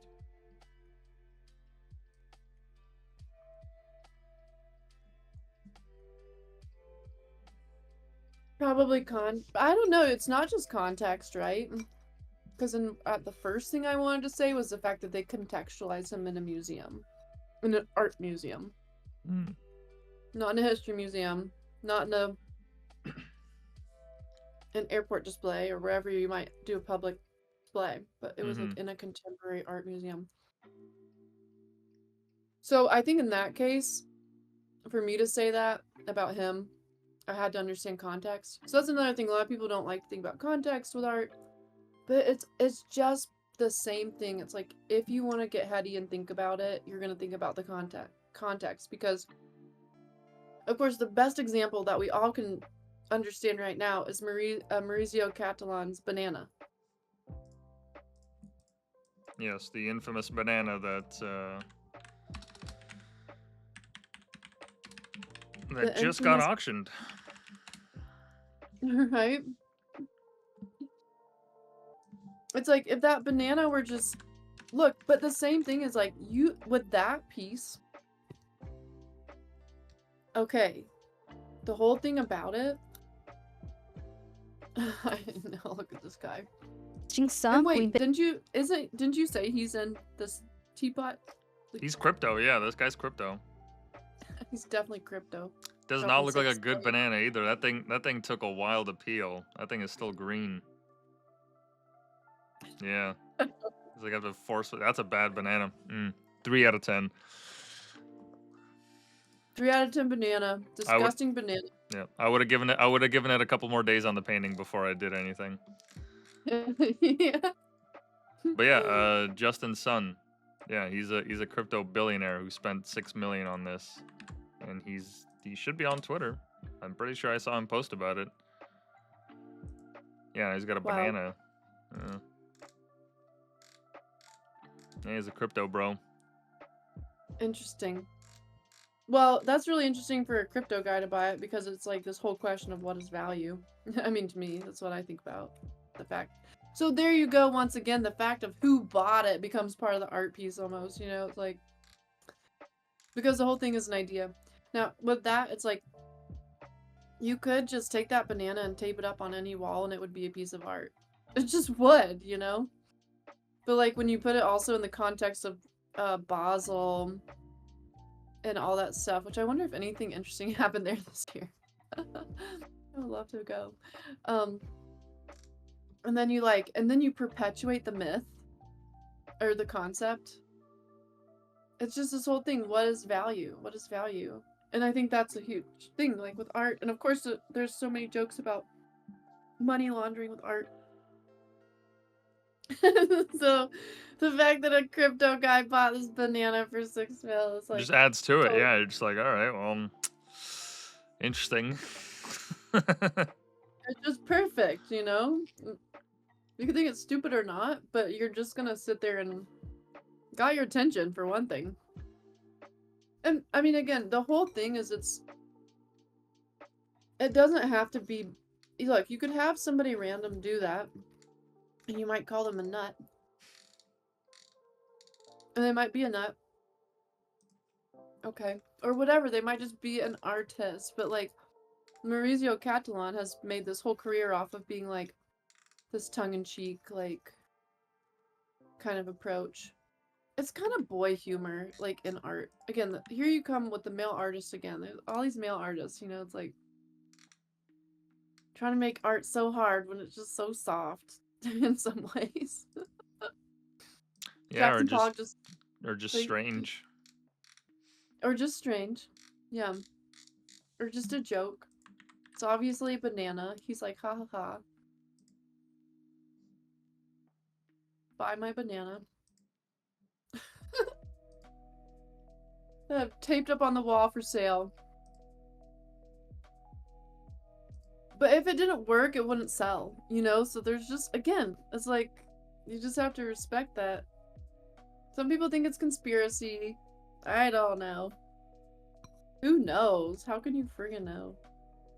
Well, it's so hard to like to draw any one meaning from it because it's as you said, it's like, okay, well, is it what is part of this interpretation? Is it everything that went into this piece beforehand? Does it also include whoever bought it? You know, what's the story of this piece? It's very hard to like conceptualize because like there's certain art pieces that you look at, like the Mona Lisa, like it has an inferred value in the sense that like, okay, so here you have this painter who just about everyone has heard of in some way, shape, or form, who has shaped art and media and culture for centuries after his passing, who had a Teenage Mutant Ninja Turtle named after him. Like it's to that point, like where it's that this name is so commonplace that everyone knows who you're talking about, or they have an idea of what that man looked like. And it's just all this mimetic power passed through generations and generations and generations, where everyone kind of has a somewhat of a singular interpretation. So they're like, when they see the Mona Lisa, they're like, oh yeah, that's like considered one of the best paintings ever known to man. You don't even have to have an art history degree or any kind of background in art to have that opinion. It's so commonplace. Like it's the zeitgeist that's around the painting. But with Yeah. stuff like this, with like the banana or any like postmodernist work, it gets so granular that there isn't like it's very difficult to eke out that same kind of interpretation of that work because like it's just that there's a myriad of interpretations, right? Especially now in the digital age, now like a crypto bro can buy it and that adds to the story, and there's a whole like layer of um as you said, fraud or what's it called, money laundering in the art world. Like maybe that's a part of it because Bitcoin is also ubiquitous with that nowadays, especially. Yeah. So it's difficult to like draw like one significant meaning from it. And that's also like I'm also comparing a banana tape to a wall to Mona Lisa. So like, that's not a it's But they're in it's completely there. different realms. I mean, but they might be side by side. You know what I mean? So Hmm. it's all one. We are all one. It is all one. You know, so it's like, how do they connect? And that's the fun of it, right? So it's like, if you want to just look at art for the visual, then find stuff you like to look at. If you like it because it makes you think about stuff, then you're going to be thinking. You know, it's like, and some things make you think about stuff that you might like or not like or want more of or not more of. I feel pretty neutral on the Catalan piece because I just think it's kind of like, it's pretty boyish. Listen, it's like I was telling you, I'm like, just recently, I feel like I've found myself in these settings where I'm the only girl hanging out. I'm like, what are guys? I'm like, what is even happening right now? You know, it's like, I'm like, this is so weird. And then you're telling me you're surrounded by like girls in these contexts, and you're like, you know, it's like there's just a difference. Yeah. For all we know, like there's just like a prank or like some idea that he had that he thought it would be funny. I like who knows? Who It's knows? called The Comedian. It's called The Comedian. Yeah. And his whole work is all about pranks. He is a prankster. He's like considered the prankster of the art world, but a lot of artists wish they could do everything tongue in cheek, you know. Some are funnier than others, you know. Some of them are not funny, but I have a tough sense of humor sometimes. Like, well, it's like, yeah, I can't say that. I don't know. I think I have a good sense of humor, but what can I say? You know, I don't know. I don't. His stuff doesn't make me laugh out loud by any means, but it's like he's Yeah, just I'll, being a I'll little. scoff at it. I'll nudge whoever I'm with, looking at the piece, be like, hey, isn't that kind of stupid looking for a moment? Yeah, it's like You know, yeah, it's like a class clown vibe with it's like him. it's You like an know. 8-year-old's idea of like what's funny. Like they would like if they like if an 8-year-old saw a bunch of these horses just put up into a wall, they would keel over laughing. They would. Who? Wait, who? An 8-year-old, like an 8-year-old boy, would Oh, an just like look, 8-year-old. yeah, Yeah. just like look at that and keel over laughing. Like it's like a child's idea of what's funny. That's funny that you said that. That what you said is funny to me. The art piece, I'm kind of like, huh, interesting. Doesn't make me laugh, but what you said is actually. Yeah. It like it I mean, well, like his pieces, they come off across as like this is what like a child's idea of what funny would look like. Like, oh my god, he duct taped a banana to the wall. Oh, like Yeah. Look, because I think some, yeah, they're like he's dedicated to being immature. yeah, because like as an adult, at least to me, like the humor comes from like people taking this seriously as like some grandiose like there's layers of meaning and paragraphs of text that I could write about why this is so like just that kind of contextualizing to me is funny. I find that funny when people try to um, make the something out of nothing essentially. Like that You that's know, that's what it comes across as like sometimes with some of these performative pieces. So like when I see that I'm like it's to me it's funny that someone paid 6 mil for it. Like that's the joke for me as an adult. yeah, Right. But as a kid, I would just see the banana. I would just see the banana duct tape on a wall and be like, oh, that's funny. right? Yeah, and imagine the next time it sells, it's gonna sell for more. It's gonna be a different banana. It's gonna sell for more. And what True. would And be that even that was more, that yeah, was the other thing about the piece. Like when he bought it, it's like, well, he didn't like the banana's gonna go bad. So what did he actually end up buying?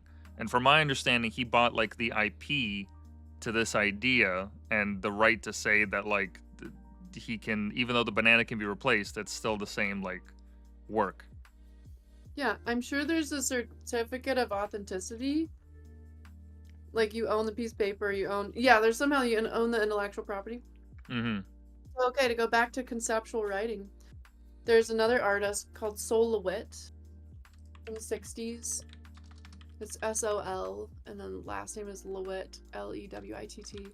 And he wrote these instruction pieces. And he painted too. And did maybe also sculpture. But he had these instruction pieces, and maybe you want to look up instruction piece by him. And it was just instructions. That's all it is. It's like do this, do this, do this. Literally just written down. And that's the art piece. And then sometimes like you'll see them installed.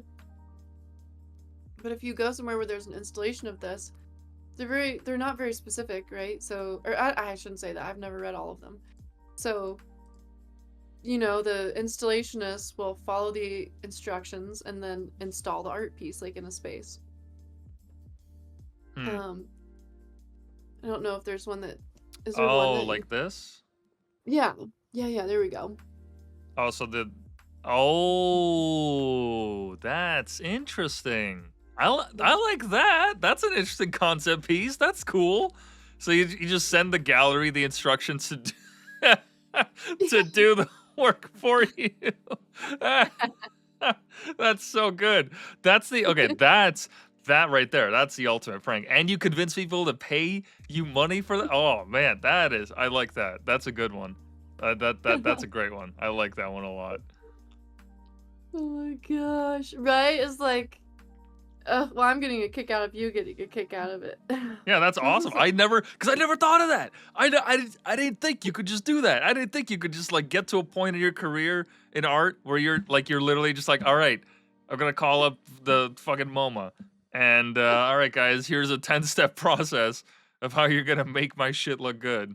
And it's not even just about like presenting it; it's about actually making it. So they're making it. Some nameless, faceless, intern who's on their like second night up because they're just doing everything they can to pump out as much art as possible. They get an invite to this thing and they're like, oh my god, I need it. I really need this. This is my next big break. And you get a load of instructions where you got to build it up from the ground. That's amazing. I love that. Right? It's like, take this piece of string. That's like, awesome. pin it to the wall. Pin the other side on an adjacent wall. Whatever. That is so funny. I really never thought of it like that either, of just like giving it up. Because I thought of it as being like, oh, it's like floaty open interpretation. But actually, that is hilarious. You're like, look, here, make my work. Yeah, the audacity. Like could you imagine Leonardo da Vinci sitting in his studio writing with his quill? Okay, so you're gonna start with a circle. Right? Like it's to that level. Like that is Wow, I never thought of that. I didn't think that you could just do that. He did it, and it worked. So it's like when you buy that, what do you buy? You buy some instructions. You know what I Yeah. mean? So it's like you're totally buying the immaterial object. That piece of paper could go up in flames. I don't know. Do you still have the thing? Is it the idea? That's a great question too. Of course, like we value the object, but it's like you're buying the idea. So again, the comedian or the banana piece like just takes it that full way and like kind of riffs off of like this whole thing. And yeah, and also the whole thing also goes back to this vein of thought that I've always really liked called institutional critique. And so it's like, in art, all right, so you've got the artist, you've got the art, you've got the money. Oh my God, the money, right? It's like every artist that I've ever come up with, generally speaking, unless they were like adopting some sort of, well, look, again, I can't say, I really don't know that much. That's the thing. It's like there's just so much to know. I really don't know that much. A lot of artists might have very likely descended from aristocracy and like had no material needs, even though maybe they abandoned them to like live some lifestyle, or maybe they didn't. They just painted in luxury. I don't know. But like, ugh, I lost my train of thought almost there. But the institutional critique, it's like, okay, there's this artist, very subtle artist. You just don't. I mean, again, I would have never learned about him unless I learned about him in art history, and I actually really liked. I like his work. It's pretty. It's subtle. He's a Belgian artist, or was, named Marcel Bruthaers, Broodthaers. And like he um is considered the father of institutional critique. He is like of course you see a lot of artists who you would call multidisciplinary, I think in today's terms, because it's like they were painting, they were sculpting, back in the day they might have been doing both. But when you get to the 60s, there's even more. So this guy, yeah, eggs are like a huge theme in his work. But he's doing film, he's doing painting, sculpture. He decides to be the gallerist, he decides to be the curator. He actually curated his own retrospectives. You know what I mean? So he's like literally infiltrating the institution, critiquing the institution from within and without. The relationship of the artist to the institution, which you could look at as the patron, the gallery, the museum, the history book. You could look at all of that as the institution in some way. So it's like his work is not like haha funny. It's more. It feels very Belgian, like kind of. It's almost I don't even know that either. I have never been to Belgium. I don't know what I'm talking about. But it feels like kind of the weather, or it could be kind of like his mood or something like that there. It's like northern France is cloudy. I could see this color palette, this vibe. It's not, I wouldn't call it austere. There's a simplicity to it. Isolating those elements. Why does he use I eggs? think also, yeah, what's that? Why does he use eggs? Well, I guess again, you could start to look at why. I'm sure that to me, a lot of that is probably about the fragility and also the idea of an idea, I think too he's referencing, well, there's this tradition of cabinet of curiosity in art. And it's just a cabinet full of curiosities. So when I look at that, I also see that in there, like a cabinet of curiosities is just like full of eggshells to the brim. Mm-hmm. Just like you see Damien Hirst do that with diamonds at some point, which was ultimately very unimpressive to me because the diamonds just look so small in that freaking cabinet. No matter how much money they were supposed to be worth, it's like you'd have to have some like a bunch of hope diamonds to make it really do much. Yeah, he's real famous for that one, and then he bought it himself. He bought it from himself, that mask. I think he bought it like as an anonymous buyer, and it turned out to be him.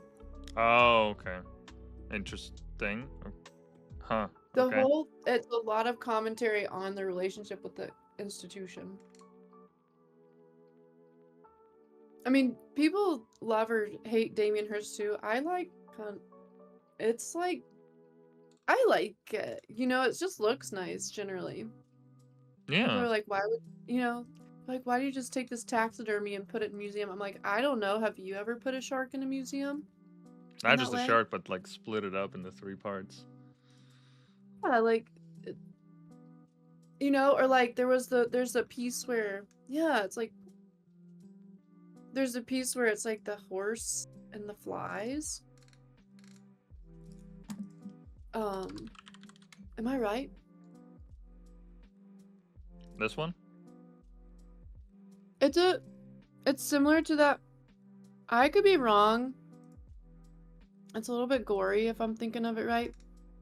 But I think it's one where it's like literally the flies are like decomposing the horse head or something. It's kind of intense. But it's also done in a way that looks super clean. Oh, this one. Is it this one? Or is it a Maybe. cow? Yeah, right? It's like actually a head Ew. from a cow.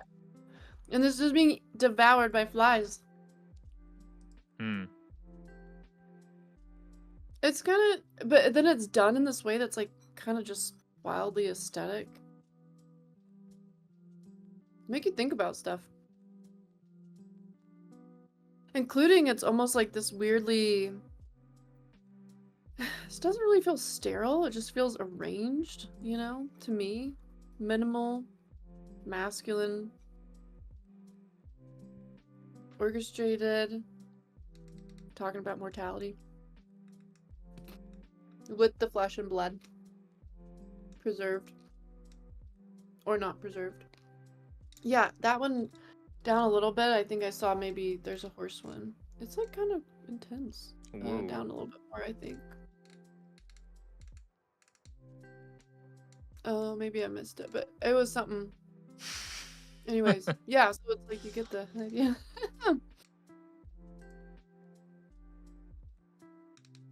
Yeah, interesting. Interesting. Or, you know, people are like, oh, his dot paintings. I mean, he's made a mazillion of them, but they're all aesthetic, and they're all meant to reference, you know, pharmaceuticals. It's like pills. Yeah. He's made Pill pill or both. cabinets too. Mm-hmm. So it's like of the times, for sure.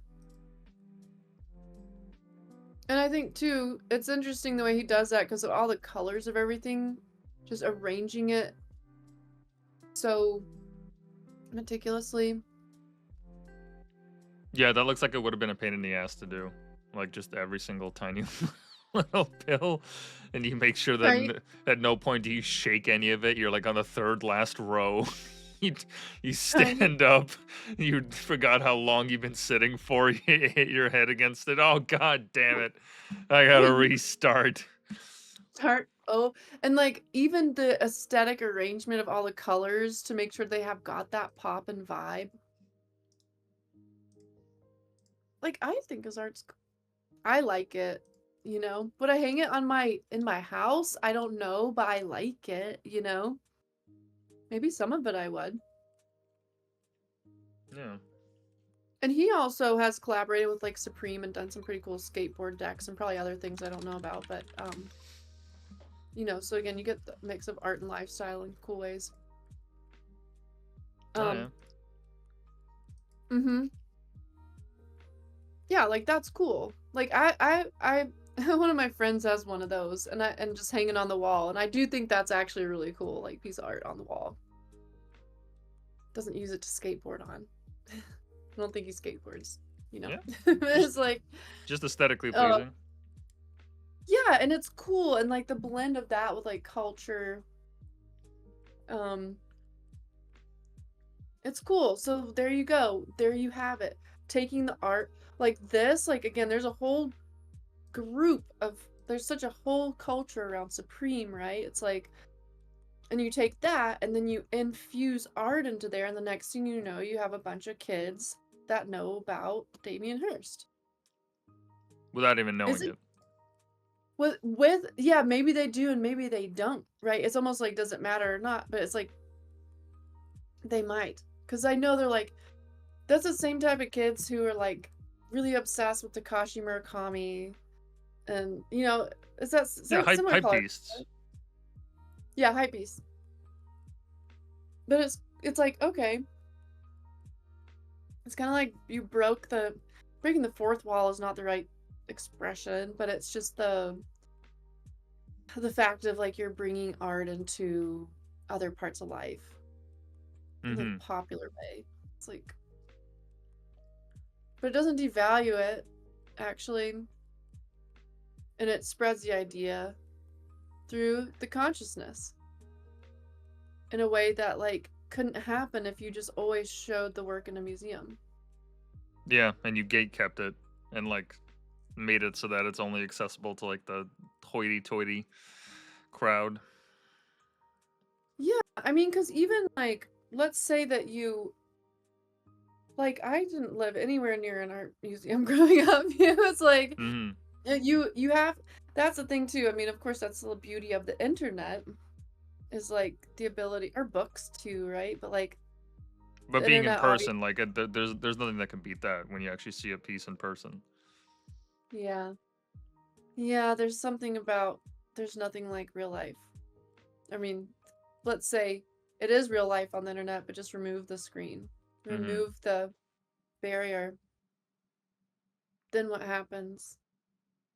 And so, you know, yeah, it's like it's just an interesting dance, I think, with all these artists we've just been talking about too, is like the dance with the institution. You know, also I like have to mention, because obviously it's very of the times, and there's no way that that banana piece was not also created with the whole concept of the Hunter Biden art. I kind of think Maybe. it's part of it, you know? Yeah, maybe. Well, I mean, that whole story too. I mean, I don't know. His paintings are his own, but are they worth hundreds of millions or however much? I think he sold them for like hundreds of thousands, not millions. I Oh don't think they yeah, went he that was, far. well, selling a painting for 500K is pretty good. When you're like, that's like if you haven't built up to yeah, like you know, so yeah, his paintings are like, they're not really that bad. I've never looked too much at them, but like when I saw them, I was like, it's really not that bad. And of course, there's the context right there, is that obviously you add the context of him being this controversial figure, like probably one of the most controversial of all. One of the You most add recent in all ones in the art world, yeah. in the world, let's just say. Like, Yeah. was like totally cracked out, doing deals in Ukraine, which now has been bogged down in war for like ages. Very suspicious election in 2020. I'd expect to see his paintings in a live, laugh, love household. Yeah, that one's not too good right there. Wait, no, but we just decided yesterday that Live, Laugh, Love is actually. Listen, I'm making my first dingboard meme, and I'm gonna show you when I'm done. Okay. You guys are bringing back live, laugh, love. I think it's the wife jack midwit curve. True. I could see it making a comeback, but as like a real, actual thing instead of being ironic. Right. Turns out that they were right all along. Turns out It was always Live, Laugh, Love. we laughed at them at our own expense. We did. Like, I took the stupid clock with that terrible font and I threw it in the garbage. You know, I'm like, live, laugh, love. Oh, kill me now. And now I'm like, oh my gosh, live, laugh, love. Like, it was right there all along. We should do a piece for Outsider Supply for live, laugh, love. Okay, I am so down. And also, by the way, yeah, I keep meaning to mention too, like, we gotta get you a collection, like, online. White pill special. Yes, yes, that is definitely something in the works. Hopefully, in the new year, we'll see something there. Heck yeah. I mean, it can be anything. It can be one piece, you know? It's like, I'm just telling you right now. On air. And if there are Yeah, any yeah. other cool artists that happen to tune in, like hit us up in the DMs because we want to expand our consciousness through our artistic footprint, and we'll pay you. Absolutely. Commission. Yeah. You know, it's funny because I guess I could just admit it right here. You know, it's like I was lacking the ability to see what to do in this whole thing. Because, like, as you know, I have farmhouse dreams. I'm like, Mm-hmm. how am I going to do this and have, like, 2 babies on the hip and, like, this and that and, like, whatever I need? So, I just was like, what? I could sell this thing. I had that thought. It's like, I could just sell this thing. I'm like, LVMH totally needs this in their portfolio. You know, I just like was like, they'd be the perfect customer eventually. Just like, you know, yeah, like work it up to where it's like totally like completely posh, totally fleshed out, totally bumping. I'm like, they'd be the perfect group in a way. They could be one possible group. And I'm like, wait a minute. The whole thing is that it needs to be separate from the man. I mean, of course, you know, I just had that thought in my... It gave me a sense of clarity on how to actually run the thing, so that was actually great. And it gave me a sense, too, of being like, I could steward this for a time, and then it could become a bigger thing. Okay. But, to talk about the institution, it's like, okay, what is that? Okay, let's get back for 1 second to like, what is outsider supply? There is an element of institutional critique within it, you know, but also it's not at all turning up its nose to that, because I actually love going to the museum. You know, it's like I actually love that, like for a time, you know, it's like I actually love that things get preserved.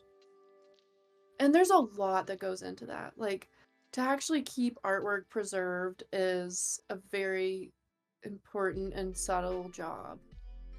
So it's like, those things are good, right? Like, again, it's like you don't want to throw the baby out with the bathwater.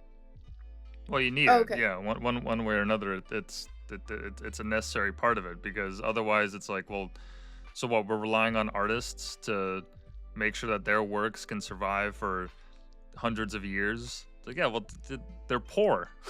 they're Yeah. they're poor. Like they're having a hard time making sure that their paintbrushes don't snap, and that, you know, their clothes aren't too tattered. Like that's the whole thing, because art is not it's not a place people go to make money.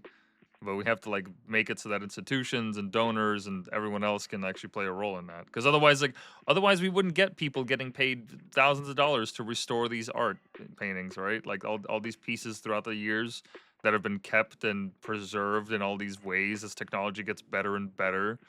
You know, like it's crazy, the art restoration world, like the amount of money that goes into that, paying people to specifically like get so good at mimicking that style over years and years and years of practice, so that then when they have their chance, they can fill in a centimeter by 2 centimeter gap with perfect precision, and then it looks like it's part of the entire piece.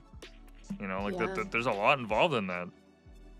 There's a lot involved, because you're going to think like about chemistry, you're going to think about everything, you know? And it's Mm-hmm. like, and then the way that, you know, I've never, I need to do this next time, like at the Art Institute of Chicago. I really want to go see, if I can actually go see the archives, like see the see the back stores, like, you know, like that museum has just probably got catacombs of work, and there's no way it's all kept right there at the museum. There's just no way, because it's just too much value in one place. But I have a friend, same guy who had the skateboard on his wall, who was involved with that part of things at the Art Institute of Chicago. Mm-hmm. And just interesting, like just there are people that steward this stuff, and it's like, you know, And I'll say this too, like, anyways, there's just so many things that go into it. It's like even the way that you transport art. Wow, like that is such a whole thing. Not easy. If you don't have something so professional and so tailored to this thing and super serious, like I have sold art that was expensive to buy and it broke on the way. You know, you're like, oh my Oh gosh. no. You know, or like the frame broke. We had to get the frame replaced. Or like, one time I sold some neon work to a mystery. I still to this day I have no idea whose person is. Somebody in Beverly Hills bought a couple of neon works. I shipped them out there. One of them breaks on the way. So I have to remake the piece. FedEx, by the way, doesn't cover neon. Their Oh. insurance. Come on. And so I remake the work. And actually, this is a fun art story. So the way it got sold was that I have this lady that I call my fairy art godmother. And she was just connected in Chicago. There was a group of us. She was always searching. Like, she just loves art. She is like Miss Art. And she was always, I think, for her whole life, always hanging out with artists. And she was like very posh lady, okay? Living up on Lakeshore Drive in a gorgeous marble floored grand piano, like you never knew. I didn't know till like so anyway, she just like you knew she was lovely. It's like, you know, and she would kind of like find artists that she wanted to sell your work to her connections. And she wanted to see you succeed and she just loved art. So she was the one that had orchestrated this deal with this mystery collector, Beverly Hills. Mm-hmm. And like, so I remake the art piece. She and I take the Amtrak in a sleeper car all the way to California. From Chicago. From Chicago. It took us 2 days. And we literally like stopped over in Albuquerque and like all this random stuff. I slept with the neon in my bunk bed. You know, in like the train. We get to LA. We stay right on Rodeo Drive. We take the art piece over to the location where it's going, which is like a block over from Rodeo Drive. We get there. It's not the buyer that comes down, it's the assistants. I literally rig up the neon in this. It is the world's most beautiful parking garage. I can't even explain this. It was like the yellow brick road, but not yellow. It was like red, shiny. I can't even explain how nice this parking garage is. It's like, it's just like so posh, okay? Mm. Rig up these neons in the parking garage. Everything works. They get taken up to the gift table. And the things that I saw, the things that they bought was one neon said present and one neon said future. It was like they were simple. And that was really fun. Interesting. I couldn't believe we did that. And it was Christmas time too, because it was like they had the like reindeer up over Rodeo Drive. Like they have like this cool Santa like display. I can't It was believe you went warm. across the entire country for that. Like that is literally basically crossing east to west for Yeah, for like these two these two pieces of art. yeah, really just for one, because the one had made it alive, you know? And then I mean, can you imagine? We had fun. Cause like what I else do bet. you Yeah, do? well, you got to be able to fill that time. You're in the same train car for 2 days. Yeah. Yeah. Yeah, you're gonna get to know each other. You're gonna find out what's funny and what's not. Oh my gosh, we knew each other so well at that point. Like, she literally saved me. Oh, she really did too, because at that time I had a storefront and it was like in the south side. Not super south, okay, but it was like if you talk to people that grew up in Chicago, they're telling you that like the Loop is the South. You know, it's like some people are thinking like the Loop is the South, which is like the center of the town. Because like Mhm. if you're not in River North, you're in the South. So it's like it's this whole thing. I was in the South Side most of the time, and I was like more like I was south of UIC, so it was like a little bit south. Well, that store just was quite vulnerable because it was kind of just quiet. It was in this what was called the Chicago Arts District. And anyways, I ended up being there by myself a lot. And so then at some point I got broken into. Or at first I got robbed. It just like created this series of events. You know, it's like Mhm. when I was there by myself a lot. Like I say, real gangsters always respected me, but these little punk kids that were like going to the juvenile school down the block, or they were like initiating into a gang, they definitely like I got some stuff going on.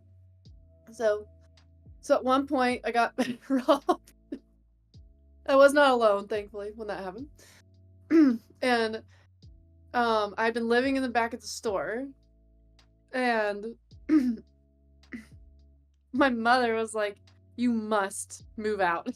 You have to leave." And I was like, "Where do I go?" You know.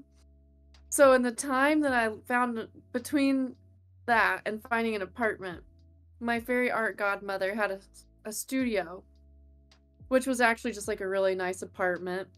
Mhm. Um, and it was like on the 22nd floor or something, and it had a doorman, and it had a theater, and it had coffee bar and all kind of stuff. So I actually lived in her studio for a while, just with my sleeping bag. You know, I would like go roll up my sleeping bag at night, and it was like a whole era. I'm kind of remembering that was also around Christmas time. I don't know if it was the same year or not because uh I don't think it was. But was it? No, it was not. This was like the year before the Beverly Hills thing.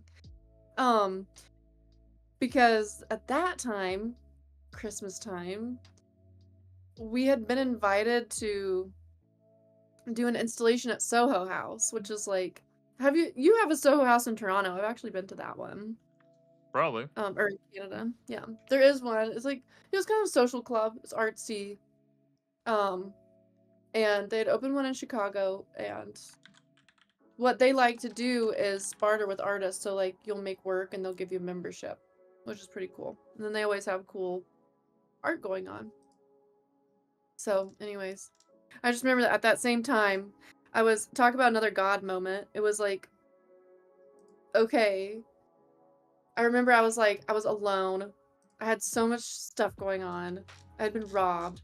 I had to do this thing at Soho House. Um, and I did like a massive installation there, and it was really fun.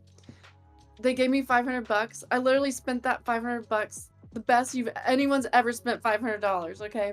It was a winter wonder fund in there. It was just like unfortunately, they said they were cleaning up after us for weeks because I made snow by getting packing peanuts.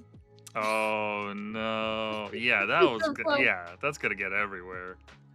It's everywhere, you know, but it was fun. Um, it was very activated, I would say. And anyways, I just remember being like, my brain's gonna explode. I have to do this thing at Soho House. I was sleeping in her studio. I turned on the TV one night, and it was like this cartoon, which I don't never turn on the TV like in my life almost, you know. And it was like this kid's cartoon, and it was like Santa had been beamed up by a UFO. Okay?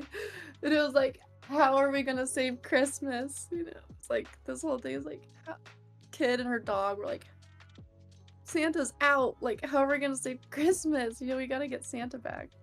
Anyways, it was just like the theme. It was funny. It was like, I just remember it being like I could see the swirling chaos and being like, okay, we have to save Christmas.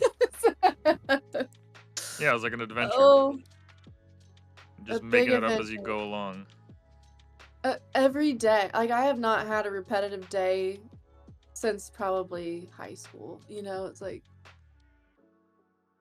yeah. I don't even know what that's like probably since after college, maybe some regular jobs that I did, but like it's been a rodeo. It's been a cute one though, you know. Such is the life of the artist, I guess. Yeah, just go Yeah, wherever right? interpretation leads you. Yes, it's and then now fast forward to now, it's like, oh, you know, here we are talking about Jackson Pollock so much, and it's like just this year we did work with that foundation through Cultured Mag. You know, they were doing a feature on the Hamptons, which you wrote an amazing article about that I'm like way overdue for posting. I'm sorry, everyone, especially to you. I don't know. We got a lot in Talk the about life. pipeline. Yeah, but yeah, you know, and then so it's like, okay, there you are, the dance with the institution. Like, what is outsider supply? And it's not to be completely separate from the institution. It's just not. You know, it's not to be part of it, but it's to be. It's kind of like I was having a conversation yesterday about like some of us are called to be in the matrix. You know what I mean? Do you mean I think like to exist within a system? yeah, exactly, right? Some of us are called to exist within the system. It's like you can be in and out of it. And you want the parlay. And you don't want to limit it because again, it's like without the institution, there are so many things that we wouldn't know, like so many great works. And of course, it is selected. Like I also was part of a group and at the Museum of Contemporary Art in Chicago where I don't know why, I had moved at that point where I was like still involved in this, but I wasn't really there. But, you know, like a group of, it was called Circle, I think is what it was. It was like, you know, you have different boards, like you have like the women's board and you have all these things.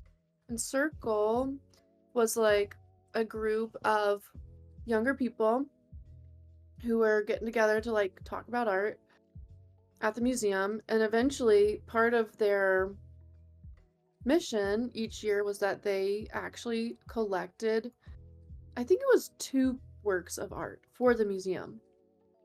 So they would actually choose, like this young people group Mm-hmm. would actually choose 2 works of art to go in the permanent collection. I thought that was really interesting. To go into like storage for them that they could exhibit anytime they wanted. Yeah, yeah, like the museum would acquire it. That's It's good pretty interesting. Yeah. because you do need that. Like the institutions are nice and all, but at some point, whether it's bureaucracy or people get comfortable with the wage or the benefits of it, it just the longer the system goes on for, the more it has a chance to kind of devolve into just a slog that just takes ages to do anything or convince anybody of doing any initiative or whatever. So having that new blood, like that's essential. You can't not have that. Yeah, I think that's a great way to look at that. I feel like I also really do like the Museum of Contemporary Art in Chicago. Like,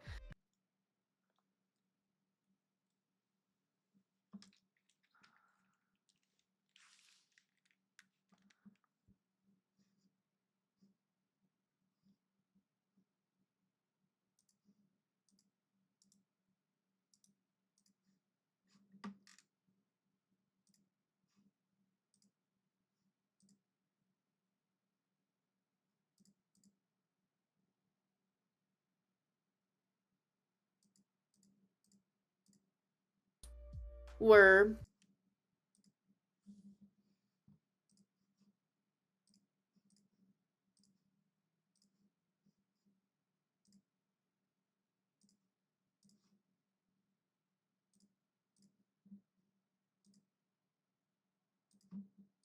I did also get to see a little bit more about how museums work. And that was really, Mm-hmm. really interesting too. I was on a board there for a while, and it was fun. It was a lot of cooks in the kitchen, so I learned a little bit about boards. It could be more effective, probably. And I think that's probably anyone's experience of anyone that's been on a board ever.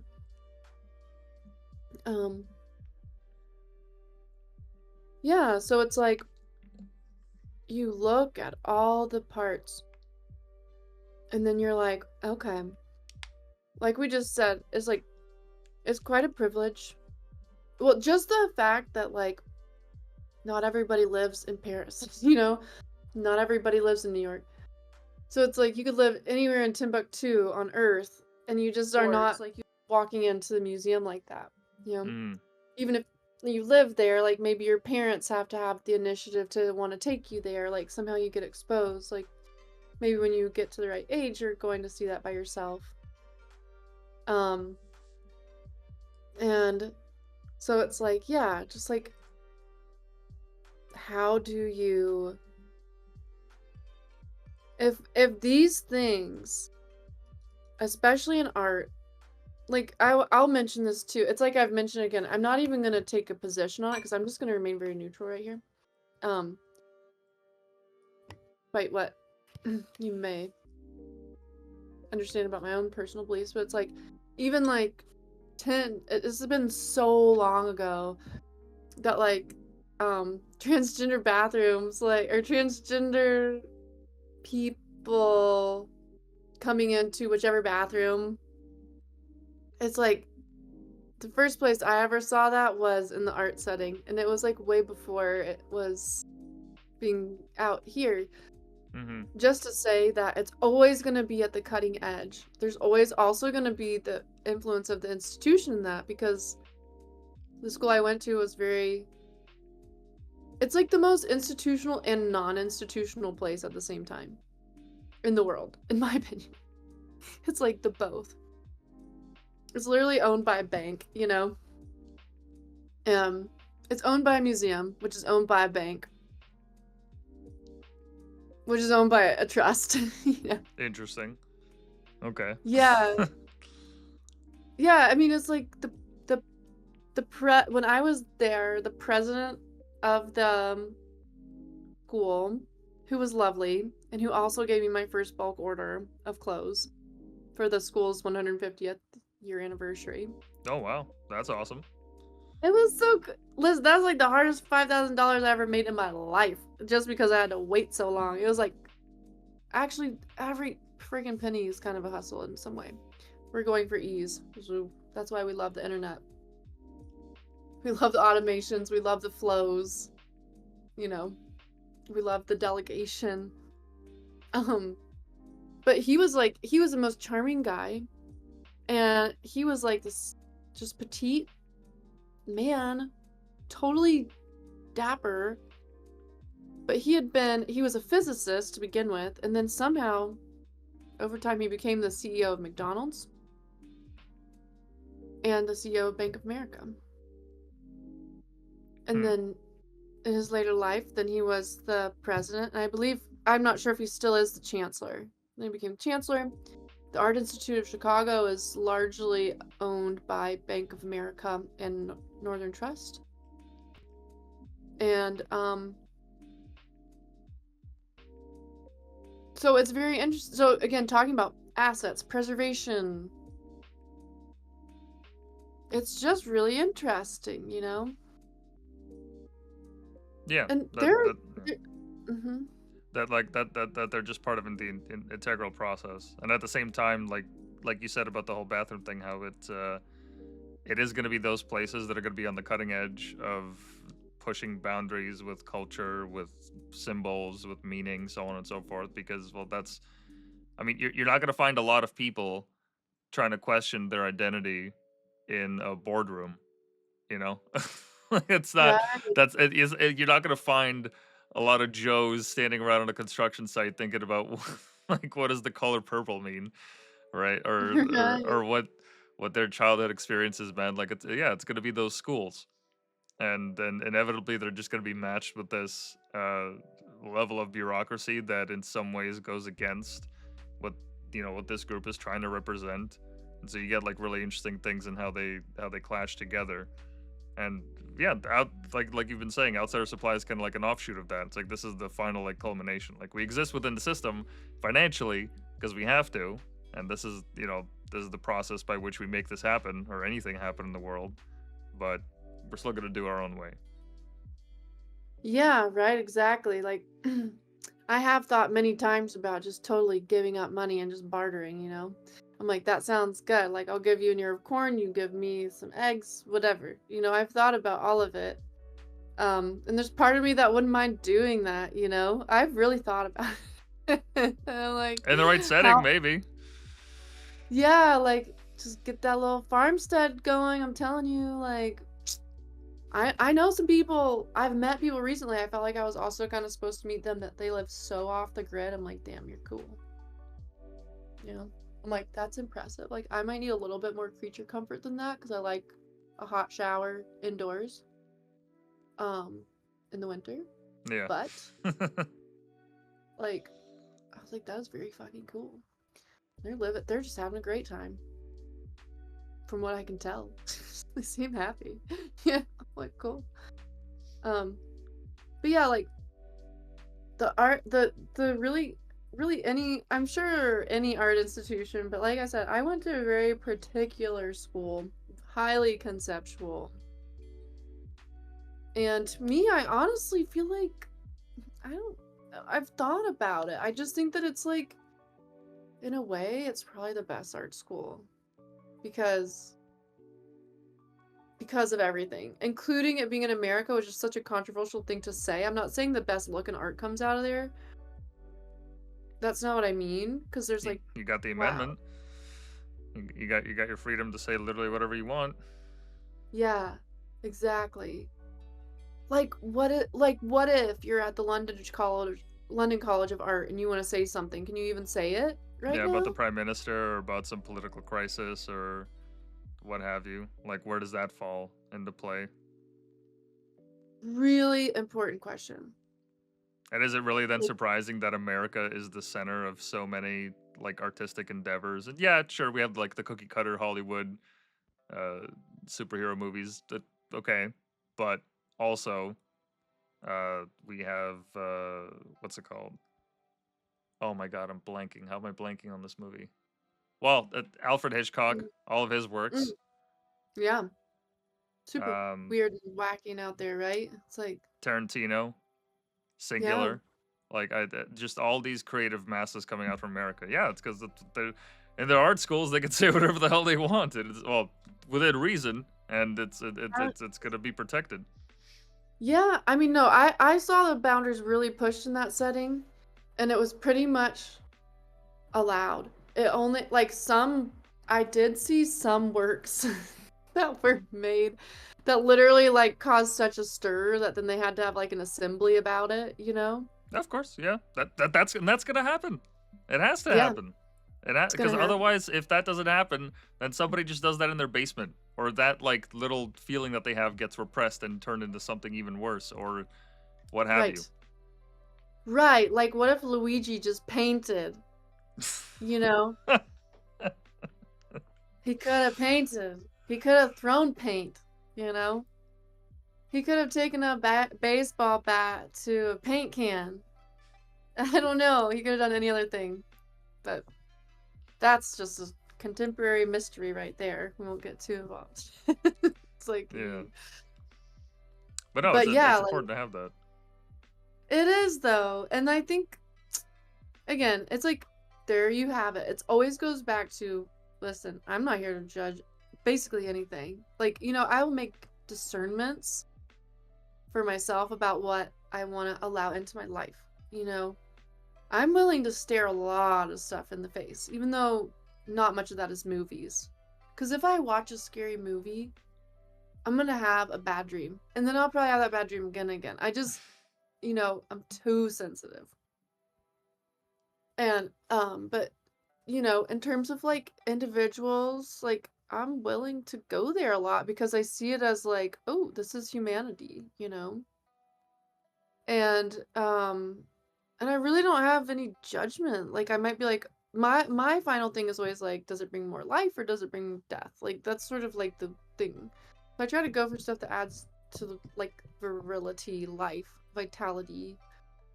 That doesn't mean I avoid negative feelings or those things either. Like, you want to feel stuff. You actually need to. Like, I've tried not feeling stuff, and then I'll get like every type of weird stress-related disorder. Like, okay, I Yeah. must feel, must feel. You know, and some things you don't really want to feel, but if you actually just feel them for like a second, they're usually gone. If you keep it in there, it might be in there for 10 years. Like, just feel it physically. But like, it all comes down to, like, for the artist, you're like, okay, well, what wave do you want to make in this world? And that's for every single person. It's like, artist or not. I mean, in my opinion, we're all the artists of our lives. You know, it's like, um, and embracing that point of view can also bring about a lot of interesting things in beauty. I don't always remember to think like that, but that's my theory. It's like, if you want to, you could be like, oh, okay, like this. Like, we've talked a little bit about the theory of total art, which is literally so basic, and I'm sure other people have written on it, but I wrote something by myself. It's just like this. Okay, now this is art. My whole life, everything I look at, the perspective, is an art piece. You could just also live like that. That's the broadest definition of art that I can think of, you know? So then you just decide what you want to make. And it's like you said, based on what you want to see in your diary experience, you know, in your diary entry of life. Like, what do you want to put out there? Some things, like, are better left unsaid. You know what I mean? Or maybe they need Yeah. to be like written down on paper and lit on fire. I do that a lot too, you know. It's like, literally just get it out, light it on fire. I'm a fire girl, you know. I'm not technically a pyromaniac, okay? I do believe in the trans. I have a lot of feelings about fire, especially like in that case, like, oh, okay, you just burn it up, let it go, transmute it, transcend it, whatever, you know. Yeah, no, Literally. it's important to process that. Yeah, right. So yeah, so you could make work that like makes everybody have like almost a riot. Like, I swear, some of that artwork was like, it almost caused a freaking riot. People were so upset. But in You could, truth, yeah, like, you could easily make work today like that. Like, anything with blackface will instantly get a vehement reaction, instantly, even if it's like a commentary on it made by a black person. It would still be so controversial. yeah, right? It's like a trigger point, big Yeah, time. there's a few things in that culture, like in Germany, still you can't have any depictions of the Nazi Party, like nothing, not even like um, what's it called, parody. I'm pretty sure. Um, they're very very strict with that kind of stuff. Yeah. It's tricky, right? Because, of course, in society, we all have to get along. And, of course, we're in an era where there's been a clamp down on, again, like, the freedom of that. It's just so weird. I can't even believe we're having this problem, you know? That's why I think it's kind of like the last hurrah for all that. Yeah, Because it just feels so dated. and art is gonna lead us through it, more Yeah, likely than art not. and tech. Yeah, like it or not. Yeah, so you can just count on the artists, which is the last people you ever thought you could count on. Because they're always late. Whatever. It takes You know? years to get them to do anything of substance, to like come into themselves. Like, it's only like 10, 15 years down the line that you start seeing all the work and fruition pay out. Like, my whole thing goes to comedians, right? Because that's an art form in and of itself. Like, all the stories of Joe Rogan talking about with his friends, how they were just poor as fuck, driving their cars with like holes in the bottom of them to this gig up in God knows where, this small town. You get up at this mic, the lights are blind. Like, it's just this whole, like, all these layers of like shit that they had to eat to get to like where they are now. It's the same thing with artists like most of the time. Van Gogh wasn't even recognized until after he died, like way later, right? Yeah, way later. And they also say, like, I remember also like being in school and they're like, most artists make their first mature work at 40. I was like, what? I was like, that is Yeah. so insane. Yeah, It's like, because by then you've processed everything. At that point, you're you've just like, all right, now my board is clear. Now I can actually make something of it. That entire time was just build up. Yeah, and then one day you wake up and you're like, oh my god, I understand now. yeah, so much buildup. Oh my gosh, right? And I wanted to mention too, like, some artists do want to be poor, but some artists make bank and they want to make bank. I'm telling you. Well, obviously Jeff Koons is like the most obvious, and I personally actually, all right, the balloon dog is like fine. It's cute, but I actually kind of hate him. A little bit. I don't, hate's a strong word. Oh, we do have an art piece coming out about him if we can get away with it. It's pretty funny.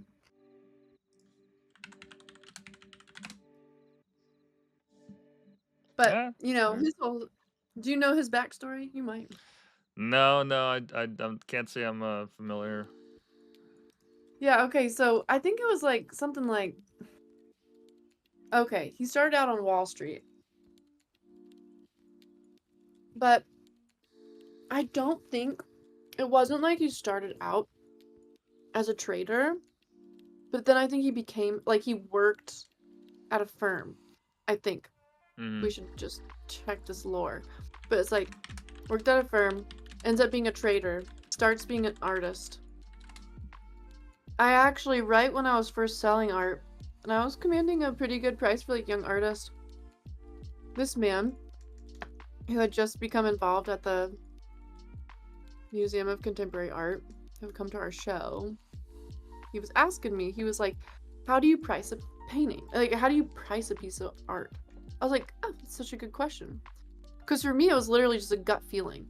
I'd be like, this is this much. Boop, And that's sort of, there was no possible way to base it off of time and materials at all, Mm.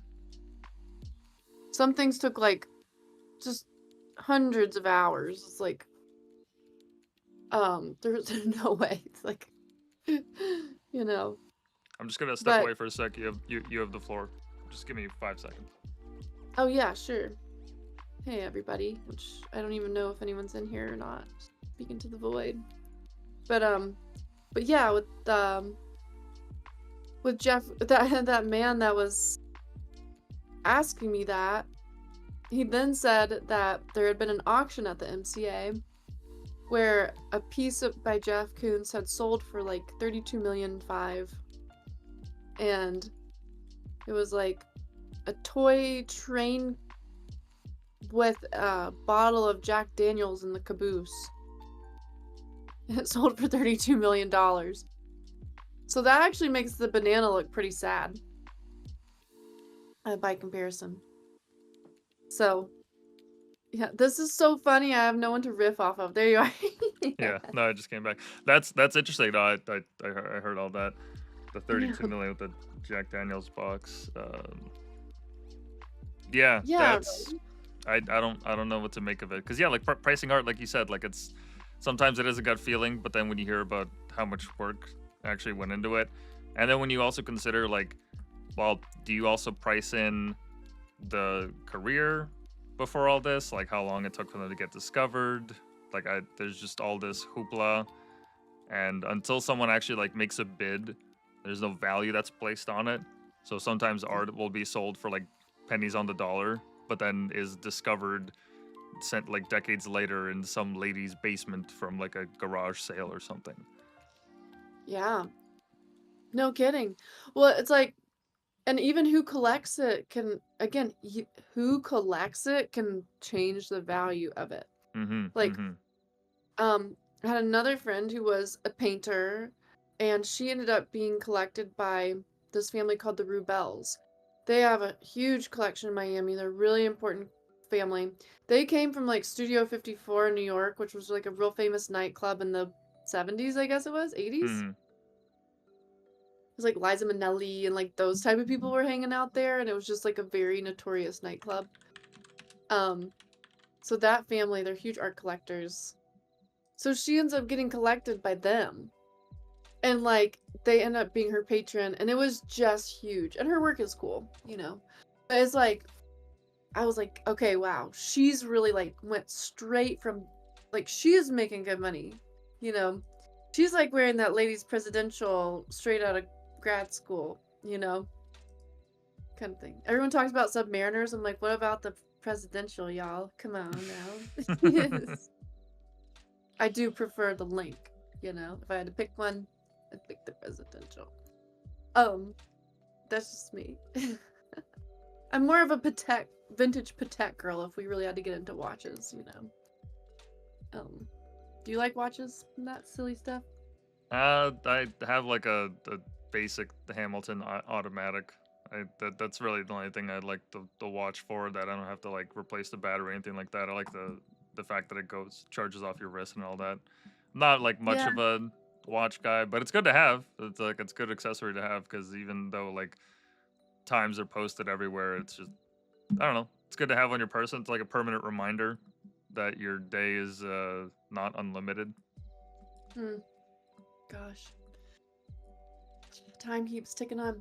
Yeah, that's interesting. I know, I did go through a phase where I was like more into wearing watches, and maybe that'll come back around. I think I was kind of like, all right, I'm done feeling like a little business girl right now. I think I need to just get back to like, maybe it was the pandemic that did me. Like, ever since then, I've been like, I'm working out today. I'm in workout clothes, you know? Not all day, but sometimes. It's I get my little workout uniforms and I just go. And it's good because actually, this is a total aside, but it's like I actually do sometimes really like wearing that type of outfit while I'm working, because I do feel like I want to get up and go mentally, physically. It's just easy, you know? Yeah. Guys don't have the same outfits to rely on. But... No, can't really wear wife beaters around the house all the time. I guess not. I mean, you could. That's a look, you know? Yeah. Somebody's doing it out there. Oh yeah, no. Plenty of men are. I'm just saying, like, as like if you're just trying to get like stuff done in business and going around like, I gotta meet a vendor here, I gotta do this, I gotta do that. You know. Right. Yeah. Oh, yeah. If I actually have to meet people, I do. I'll put it all together and like, look, believe me, I do like to dress up or like just put outfits together, right? That's fun. There is a reason why we're in the clothing line of That's right. things. Even though I'm That's not the right. biggest t-shirt girl, but I love our crop top. And I love our sweatshirts, crew necks, and yeah. And other people look really sick on our stuff. I think people are really happy with it. We've really, really pushed it, like, and we're always gonna be pushing it, but I have ideas for pushes right now. Yeah, great So stuff to come. yeah, great stuff to come. Yeah. Well, hopefully this has been like a good introduction for anybody that happened to tune in, like maybe something a little bit interesting about art. Yeah, just a Right? little intro to Outsider Supply, what we're about. Yeah, we're legit nerds for art. And I'm a well-rounded nerd, if I may say so myself. I like a lot of stuff. But you know, we believe in art. We're here to be the vital custodians of this era. We're here to play our part in the 21st century Renaissance. And more importantly, I'll tell you something I love about Tesla as a company, is that their whole mission is to be a catalyst. And I love that. You know, I feel the same way. Just let it be a catalyst, you know? It needs to take up its own space and be its own thing. It needs to be a wild creature and maintain its own sovereignty while it has good manners and is able to dance with, like we said, you know, the museum, the collector, the Yeah, history all book. the bureaucracy, in order to channel something greater. Yeah, all the mechanisms of how it flows. And yeah. We have to keep opening up that conversation more broadly. There's literally so much to explore. That's why it's like hopefully we'll start seeing more prolific creation of things, because we have a list of 100 collections we want to make. It's like, so, you know, we're busy working away, Yeah, and it's a promise to keep bringing cool things, and we get better as we go. So absolutely. Lots of stuff to yeah, come. lots of stuff to come. Oh, cool. Well, thank you guys for tuning in. This is enjoyable. I was gonna say a couple minutes ago we should probably wrap up. We've been here for almost 3.5 hours. Damn, we can do that stuff. It's happened before. Now we're just putting it on blast. That's right. So yeah, thanks guys for tuning in. We'll have another episode out most likely next week, sometime around the same time. If not, just go on the X profile, follow that, and we'll have updates listed on there for everyone. Great. Thank you, White Pill. You're an excellent host. My pleasure. It's been great. I'm glad to be a part of Outsider Supply. Never been all that artistically inclined. A little bit here and there throughout my life, but it's good to get back into that world. Yeah, let's come back around. It's like Saturn return, but art. That's right. That's right. Art All right. return. It's good to have Cool. you, McKenzie. Thanks for taking the time. Yeah. Okay, great. All right. Well, we'll see you later. See you guys later. Bye. See you on the timeline.